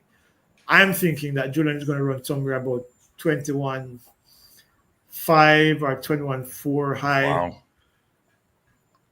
I think more 21.5 because I think the rounds will probably take some energy out of her legs in the 100. But I think she'll probably run in the region of 10.65 or 10.63 too. I think it's going to come down to execute the best in that 100-meter finals. And I think probably Tina Clayton is going to probably end up being third. That's how what about Jackson? I'm not sure if Jackson is going to run both events. I think she's going to run one or the other. Right, because is she automatic for the 2? Or is that? Yeah, she has to buy for the 200. She's a 2-time defending world champion. I think the impression I'm getting, and I could be completely wrong with it, but the vibe I'm getting so far this year is they're going to probably pick one over the other. Okay. I think the races that she runs next week, I think they'll make a determination then which event she's going to run, if she's going to do both or she's going to run one. If she runs both, I think she will likely not win either event. I think she'll probably come fourth in the 100, depending on what we see next week. Because I don't have enough data. The last time Sherika ran, it was 10.88. That's all we have to work with from last month at the national championships. Not last month before last. So if she runs next week in 100 and runs 10.7, then that's a different dynamic. And if she runs 10, or if she runs at 21 something in the 200, that's another dynamic as well that you have to factor into what she'll be like in Tokyo. So, but I don't have enough information on her yet to make a determination. What based on what I have now, I see Melissa Jefferson and Julian Alfred taking the top 2 medals in the sprints, and I think there's only one medal left up for grabs in either event. Unless I see something that tells me differently, I have to stick with that. And current form seems to suggest that actually. Current form. Yeah, current. That's the data that I have in front of me. So I can't determine what Sherika will do without seeing more from her. And up to this point, at 10.88 at the national championship, remember though, she lost that race by almost a tenth of a second because Tina Clayton ran 10.81. She did say after the race that she had an injury a couple of weeks before that may have impacted, that definitely would have impacted her performance. So that I have to factor in as well. But until I see her run something else other than 10.88, that tells me that she's ready to be back at the Sherika that we saw in 2023 and 2022. I can't think of anybody else other than the 2 ladies who I just mentioned. Right. I think also this could be the year that Jamaica gets 1-2 in the men's 100 meters. Could be the year. And I say that very cautiously because I don't know if Kishane Thompson is going to tie up again in the final. I don't know if Oblique is going to have other physical issues in the final. Because it's for Oblique, for me, it's not just about the physical as well. When you've been to 3 consecutive global finals and failed to deliver, invariably plays on your mentals. Is it going to happen again? Because until something else happens, you're going to continue to believe that something is likely to happen that will prevent you from winning. And so he's going to have to, other than the physical of going to that race and running fast, he's going to have to overcome a mental hurdle as well of going into that final and thinking, okay, this is my moment. I'm going to win this. Everything that happened in the past is the past. This is my moment now. And that's how I think. And it's the same for Kishane as well. Because we've seen Kishane run races so far this year, and his last 30 meters have not been convincing. He's been overstriding. He's looked tight. Even in races when he's comfortably in front, that race that he won, trying to remember where it was, where he ran 9.85, I think it was. It was after trials. The last 30 meters, he was he was overstriding in the last 30 meters, and he's bouncing around a bit. Yeah. And his shoulders had gone up again. So Yeah. I don't know if the last few weeks they've been working on fixing those things, because if they fix it, then clearly, and nobody can overcome the physical and mental issues that will come to play in any final. I think they could get up 1-2. In fact, that race that comes up next weekend in Lausanne, where there's Kishen in that race, as well as Noah Lyles, and I think Kenny Bednarik is not going to be there, but I think there's a couple of the fast people are going to be in that race as well. Whoever wins that race, I think, will go into Tokyo a lot more confident than they went into that meet in Lausanne. And I think, based on what I am hearing and based on what I think I understand, I would not be surprised if Oblique Seville wins that race and wins that race comfortably as well. I don't think Noah intimidates Oblique at all. I mean, he's beaten him twice now easily. No. Right? So, as you're saying, maybe it's more the moment than the competition. No, it's not the individual, it's a moment. Yeah. Because remember, Oblique was in the Olympic final in 2021. He was in the World Championship final in 2022, came fourth. He was in the Olympic final last year and finished at the back of the pack. Because the last two, because of physical issues. And those physical issues will give way to mental issues. There are a lot of people who think that you can just get up and go run fast whenever you feel like. But the mental side of things is key, and is one of the reasons why U.S. athletes used to dominate Jamaican athletes for years, until I remember Million Walker saying to me after the 2008 Olympics, now when Bolt went out there and won that 100 meters and set the world record, it gave every single person in that Jamaican camp the belief that it could go out there and win. Remember that? Shelley had won, I think Shelley had won before, right? 1078. And Bolt came along. But even when Shelley had won then, because Shelley was new, it was Bolt who gave them that belief that, hey, we can do this. And then eventually Bolt got into the heads of the Americans, because you remember over the years, the reality is that when you look at the relays, for example, the US kept fumbling the button, especially in the final day, because they were all so worried about Usain. And they kept messing up because of that mental issue. So the reality is that if we can get past the mental side of that thing and put whatever happened in the past behind it, which is a lot easier said than done, and run like he knows he can win it. And similar for Kishina as well. Okay. Last question. One on the board says, Leighton, can Jamaica substitute in the ladies 100 meters be the fourth place finisher, or can they select someone like a Tia? No. The rules under the J3 are the top three, unless somebody's injured. Like, remember, the top three is injured. And Tia Clayton necessarily wouldn't be included because she didn't even finish the race. If you remember, she fell on the track and she got injured and she was helped off the track. So for them to insert her into an individual spot would have upward like Merlin Atty Australia, was it? Oprah would not be the word. Yeah, but I think they could probably. I think there's room if you can prove fitness. The top three are cemented, but the relay squad is at the discretion. I think the top four, I think, and then at the rest at the discretion of the selection committee. So if she can prove fitness, like she runs a fast time, she can make the relay squad.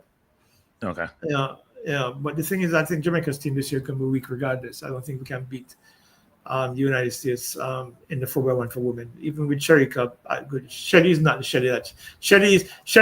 I don't look. I love her to death in terms of what she's been able to do for her career, but she can't go God mode anymore. Yeah. I think Shelly is more back to being a mere mortal.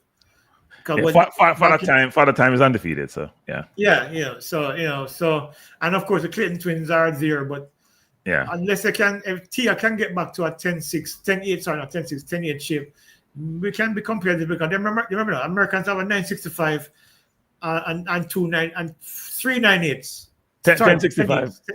Yeah, 1065 and 3.10. Yeah. Right. And so we are going to have to be able to match that speed on the track. And right now, I don't think we can, we can be close, but I don't think we can match that speed. Well, I think you can match it in terms of baton change, right? Yeah. But our baton change is never the best anyway. Never So good. Because we don't practice enough. Yeah. We don't practice enough. Let me finish off by talking about SportsMax. Right. What happened? Um, And why were you notified?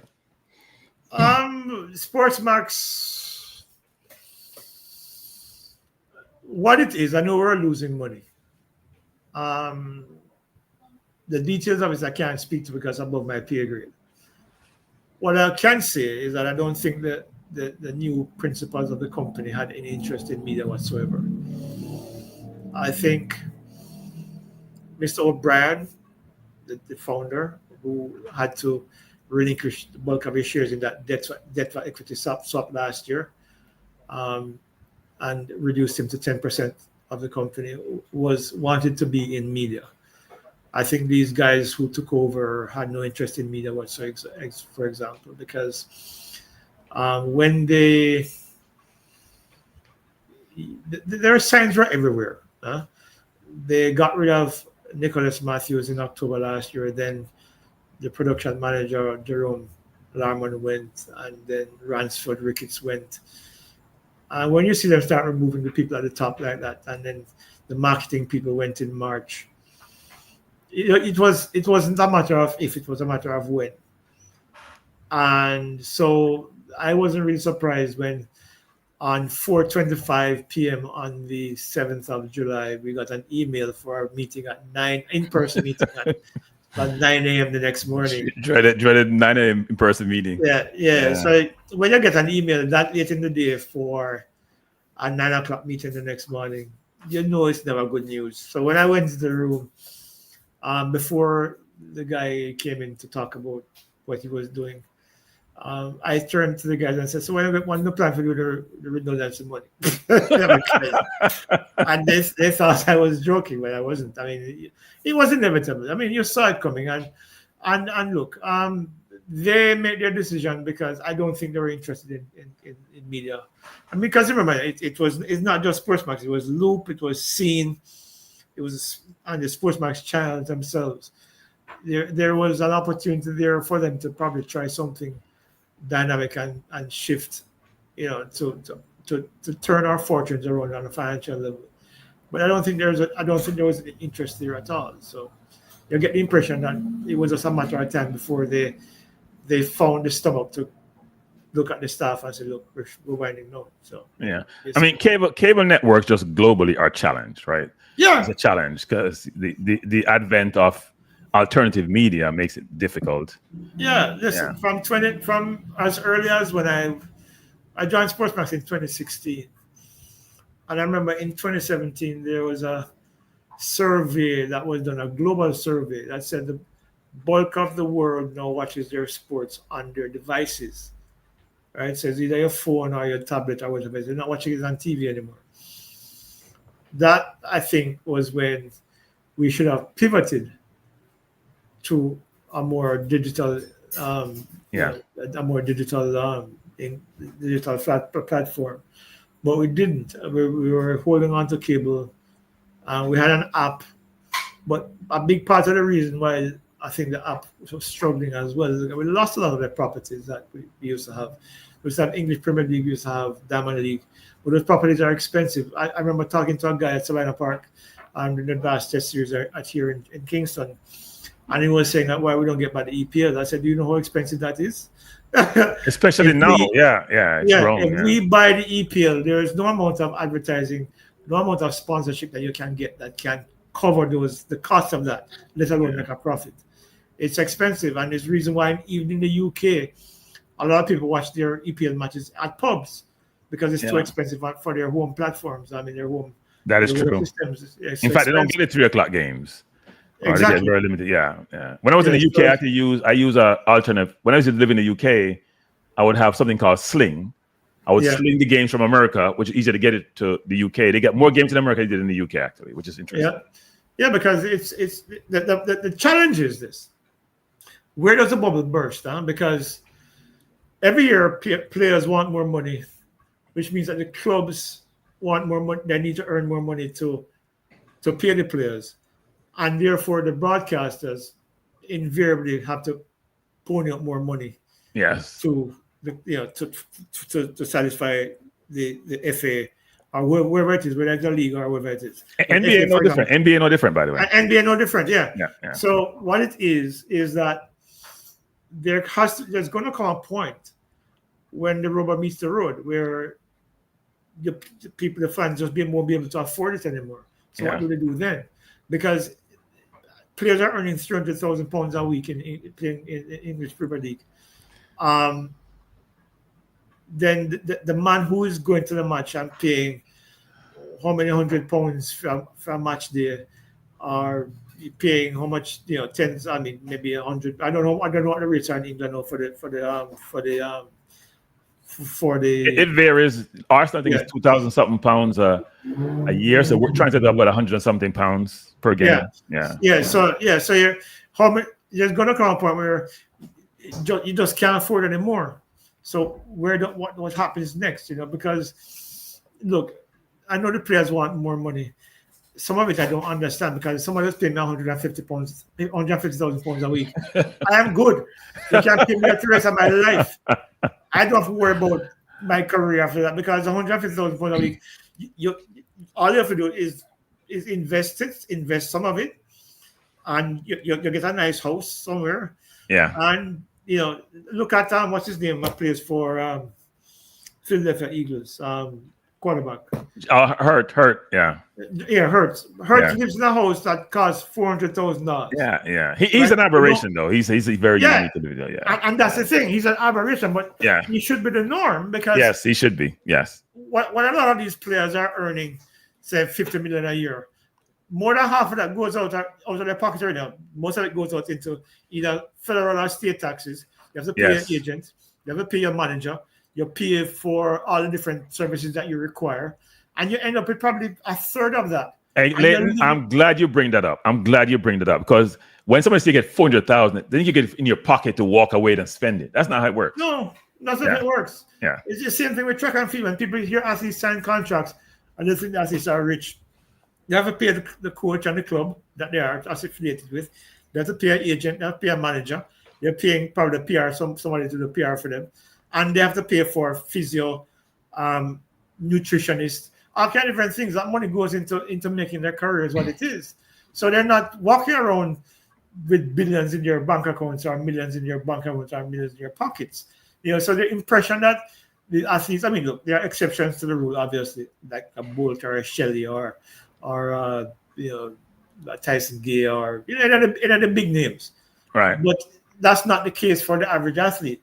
Because those contracts might sound like a lot of money, but when you finish paying out whoever you're paying out to, you're not left with much. So what's funny is that I was looking at Tony, who went to play in Saudi Arabia. I think at Brentford he's making about £50,000 a week. At Saudi Arabia he makes $250,000. Now, if you tax effect that, if you stay out of the country for a certain while, you don't pay any tax in Saudi Arabia. He's making 10 times what he was making, literally making 10 times making, right? So in 1 year he can make what he made entire Premier League career.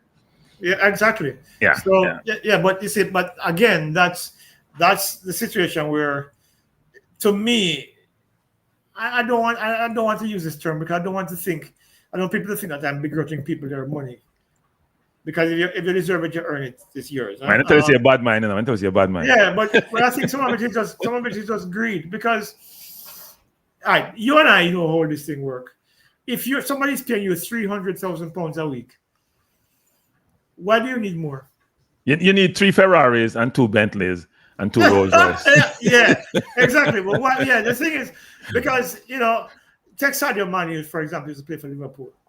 Sadio, not even Mane, French player that used to play for Everton, and then not Everton, kind of small. I can't remember his name right now. He used to drive a Mini Cooper to work. Oh, you talk about Kante, right? Yeah. Talk about Kante, right? So, because I can't tell you, if I was earning that amount of money per week, I probably take out the tube to work, right? And you look on some safe investments thing and say, okay, my career might last 10 years if I'm lucky. You put the bulk of your money. I don't need to drive a fast car. I don't need to look to a woman. I don't because how I live my life. If I have a wife and I have or a girlfriend who I'm serious about, I don't need to walk up and look to somebody else. And maybe because I don't have that money. That's you. Some people have to have a wife and 2 girlfriends. That's expensive. Yeah, that's the thing. But I don't think there's a need to live that way. I mean, so if you're earning, that's an obscene amount of money. It is obscene. I mean, when you look at what some of these players are able to do, in their daily lives, do they need all of that? And most of them end up broke. That's the thing. The minute they retire, they're broke because they're living that same lifestyle, and the money's not coming in anymore. Yeah. Which is one of the reasons why I have to read people like Magic Johnson, and read somebody like Steve Kerr, and read somebody like Grant Hill, who, when they were playing, they weren't splurging their money on foolishness. They were investing it wisely, and their careers are over. And look at Shaq, for example, right? Well, better examples are Junior Bridgman and Vinnie Johnson and Junior Bridgman. Yeah.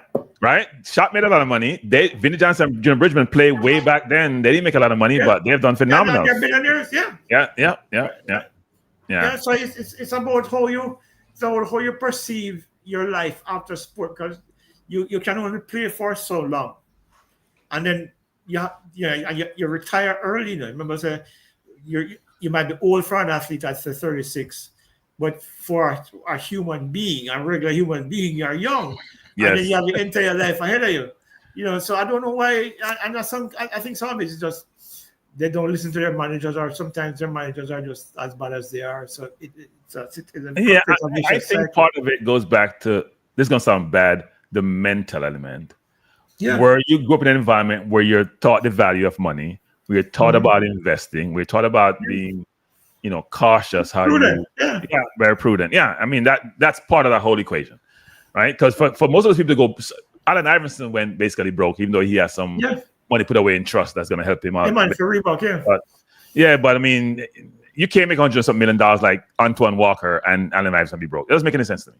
Yeah, that don't make any sense to me. Yeah, because like Mike Tyson, for example, Mike Tyson earned $400 million in the ring, and then he was bankrupt. Yeah, but when you just drive and say, I take this, you drive a club and say, you can take this Rolls Royce. I'm going home. It's it's crazy. So here's my last question. Actually. And wait, for me to say this, I appreciate you stay. We agreed on the outset it's going to be an hour. You have been phenomenal, and it's been an easy discussion. To be honest, it's been an easy discussion because you're great at what you do. Yeah, you're great at what you do. I want to talk about Mr. Analyst because I think it's important to promote your channel, right? In any forum that you're in. And I know you talked about at the inception of the discussion here about Mr. Analyst and what you're trying to do. There's money to be made in YouTube. I'm not making any, to be honest. So it's not like me. People like you who have a profile, who have an image, who have the credibility out there. It's going to be good for you to generate the views and generate the audience and subscribers. So talk to the audience about Mr. Analyst, what you're trying to do, them subscribe to your channel. And also part of the whole equation is your audience can give you input about what they'd like to hear. Yeah, absolutely. And I'm looking forward to that. Mr. Analyst is basically, first of all, let me tell you how I got the name. Over the last, I don't tell me how many years, I've been in a supermarket, I've been in a store with my wife, or an eatery, and somebody comes up to me and says, "Hey, Mr. Analyst, how you doing?" And I'm like, yeah. Somehow my name Leighton Levy is hard to remember, or it doesn't resonate with people like I don't know whoever his name is.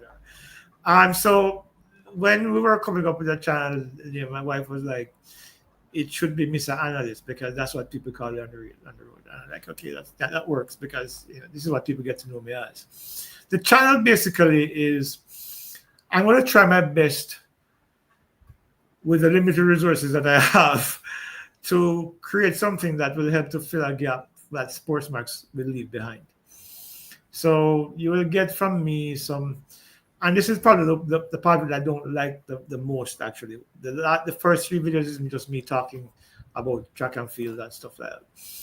But what I want to do is I want to do some interviews. I want to talk to interesting people. I want to bring some stories from the past and bring them back present. Or I want to interview interesting people who who are in the sporting sphere, whether they are athletes or administrators. I want to bring out information that people find credible, that people like, that can find useful in terms of whatever sport they're following.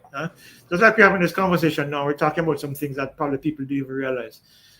That's what I want to be able to do. I want to build a platform that people can come to, knowing that regardless of the sport, they will get fair representation. It's what my radio show is all about as well.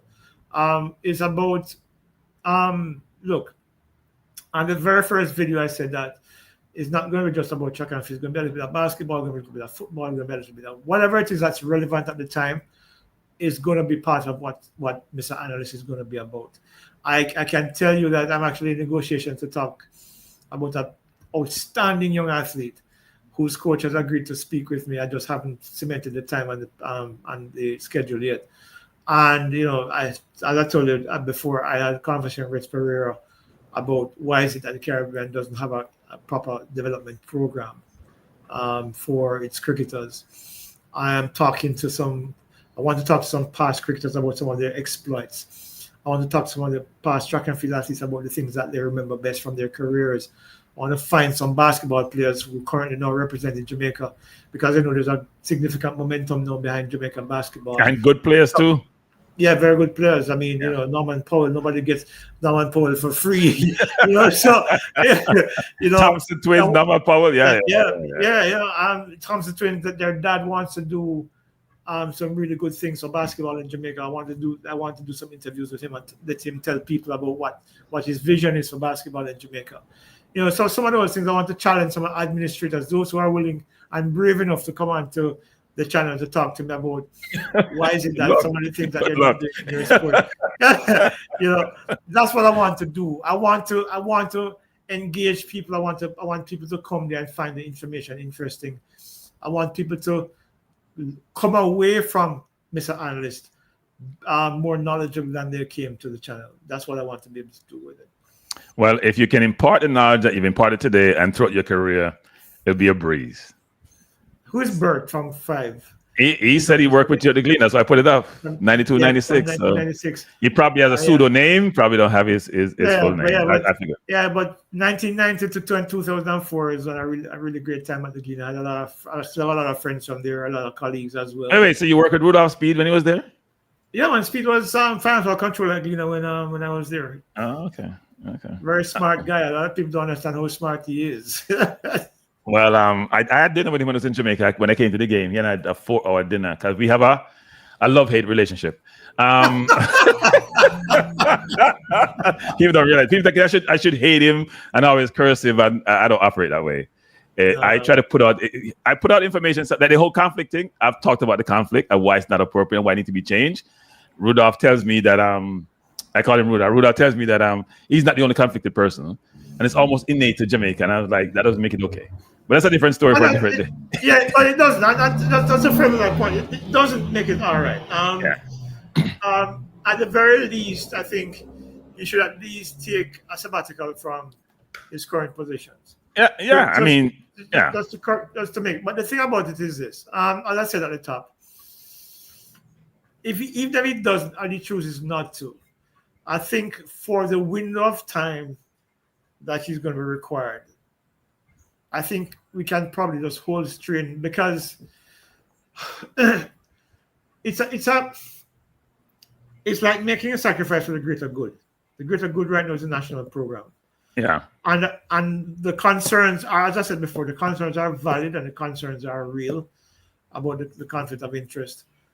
But and maybe Mike should say, look, just take a sabbatical from Cavaliers for the time being, or from the technical committee, as chair of the technical committee, just to make the situation less, to take away the gray areas from the situation, so that if anything and is required, for example, like a player from Cavalier gets selected to the squad, there is no impression that there was anything untoward going on behind the scene. You tell him I have to give him baby later. That's a patwa. You tell him to give him baby. He's not giving baby. But it's not a long-term thing. It's a temporary thing. I hear you. I hear you. Yeah. No, we're about the conversation. We're about the conversation. You know what I mean? So so I understand both sides of the coin. But where do you meet in the middle? That's the key thing. No, you're making great points, and I think for a society to move forward, you have to manage those things appropriately. You have to really think through those. If you want to set the example, if you want to make people know what good looks like and what's appropriate and should be done, you have to do it. Your establishment, your organization, you have to be the example, right? So we'll stop there. Leighton, truly appreciate you coming on. Hope I can have you back at some future point in time. It's the opportune period of time. You're going to be too busy anyway, leading up to the World Championship. but because everyone's going to go and engage you in your expertise and your perspective as to how things are. But truly appreciate you, and I hope we can do it again at some future point in time. No, man. And look, it was when you called me at the stadium to come on, I was like, what? I didn't know you were going to watch along, but I didn't realize that you didn't know that, actually. No, because I was there talking to the guys behind me. As you can tell, there were a couple other journalists next to me. Well, it was, I enjoyed it. I couldn't hear myself, so I was shouting because I couldn't hear. I couldn't hear you either. Yeah, it was crazy. But man. But look, as long as I'm free, just message me, and if I'm free, I'm willing to come and talk sports. This is what I do. This is what I love to do, to talk sports with people who also appreciate the sport the same way I do. And one of the things that I find sometimes that disturbs me a lot, there are a lot of people in Jamaica who claim to love the sports that they support, regardless of the sport, and they don't take time to learn about the sports that they support. And I think that's something that I think we'd like to be able to change. It's one of the reasons why this channel is important for me as well. That when you talk to, one of the things that having spent time in the United States and spent time in school in the UK, you talk to a fan, for example, and they'll tell you everything about the club that they support, everything about the complete history. In Jamaica, that's not the case. There's just a very superficial engagement with sports in Jamaica that bothers me. For example, you will find that there are a lot of people who support a KC or a Calabar or a JC, and you ask them about an athlete from 10 years ago, and they don't know. And they don't care to know. I mean, I remember interviewing an athlete from Vera a few years ago. I know we're going over time, and you say wrap up, but that's no, keep going. And I said to her, so I don't remember exactly how the name Aileen Bailey came up. And she said, who is that? I'm like, how can you not know probably the most successful high school female sprinter from your own school? Remember, people forget, people remember Veronica. Really? You think she's more successful than Merlin Natty in high school? At Veer. Merlin went to Veer, with Rusty's, then Veer, yeah. Then Veer, yeah. Yeah. But what Aileen did at Veer was significant. I know she probably you can probably debate the Merlin thing. Okay. But Aileen, if you look at what Aileen did at Veer, it's Hall of Fame stuff, Yeah. Right? Veronica won in class 1. People forget. Okay. Right? I mean, her record was stood until they broke it the other day. But the Aileen was the queen at Veer. Well, certainly in that era. I mean, Merlin was Merlin. I mean, obviously, yeah. I remember I ran at Central Champs back in 1979. Merlin was running for Veer. I remember being at the same meet with Merlin. I was like, I used to watch her and look and say, Jesus Christ, this girl is phenomenal. Wait. She's ahead. Everybody's way behind, right? She's running by herself. By herself. Merlin was extraordinary. My only regret for her is that she didn't win more Olympic gold medals because she deserved it. But for some reason, it just never happened for her. But Merlin was absolutely special. Yeah. But I know it's 8:03 p.m. Been on for 2 hours. I promised you I know. I'm not complaining. Yeah, but it was great being here, and I really enjoyed the chat. I mean, we should do this again. We should probably do this periodically. All right, I'm gonna take you up on that. Yeah, man, just reach out, and if I'm free, I'll let you know when. All right, Leighton. Appreciate you, sir. Thanks a lot. Anytime, boss. Take it Everyone in easy, the and chat. thank you. Yeah, man. Thanks, Leighton. Everyone in the chat, thanks for being here. Appreciate you. We do a show this week on the kids who were trying to apply for Jamaica passport, and it's taking them years because they want to play for the junior national team. I have a couple of people in England reach out to me. I'm gonna do a show later this week. I was supposed to do it earlier this week, but I've had some emergencies. But we're gonna get it done. All right, everyone. So thanks for being here. Appreciate you, and peace out. Thanks a lot. Peace.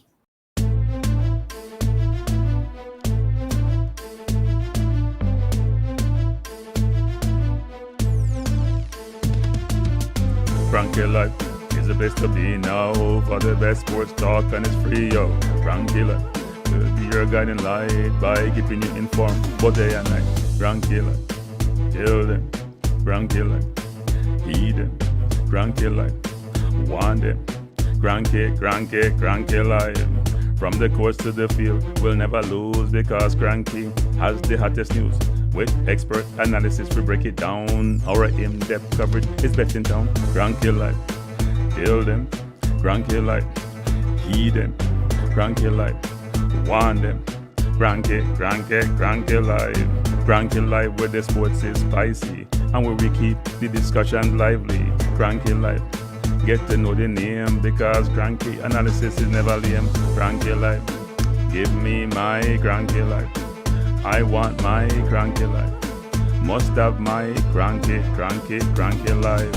Whether it's football or track and field, you know cranky is at the wheel. So join the journey through victory and defeat and subscribe and don't miss a beat of cranky life. Tell them, cranky life. Heed them, cranky life. Want them, cranky life. If you're from England or USA, from Kingston or Bombay, from Kenya or Canada, Lagos or Havana, visit Cranky Live. Tune into Cranky Live. Like up Cranky Live. Subscribe to Cranky Live. Cranky Live coming to you on weekdays. Cranky Live sometimes on Sundays. Pull up a chair and take a seat because Cranky will always bring the heat. Cranky Live. Me say fi tell them cranky life. Me say fi heed them cranky life. On them cranky life. Cranky life will be around. Cranky life is the best in town. Me say fi heed them. Me say fi want them. Me say fi heed them. Want them, heed them, want them. Cranky life. Cranky life. Heed them. Want them. Heed them. Want them, cranky life, cranky life. Heed them, want them, heed them, want them, heed them, want them. Cranky life, cranky life, cranky. Heed them, want them, heed them, want them, heed them.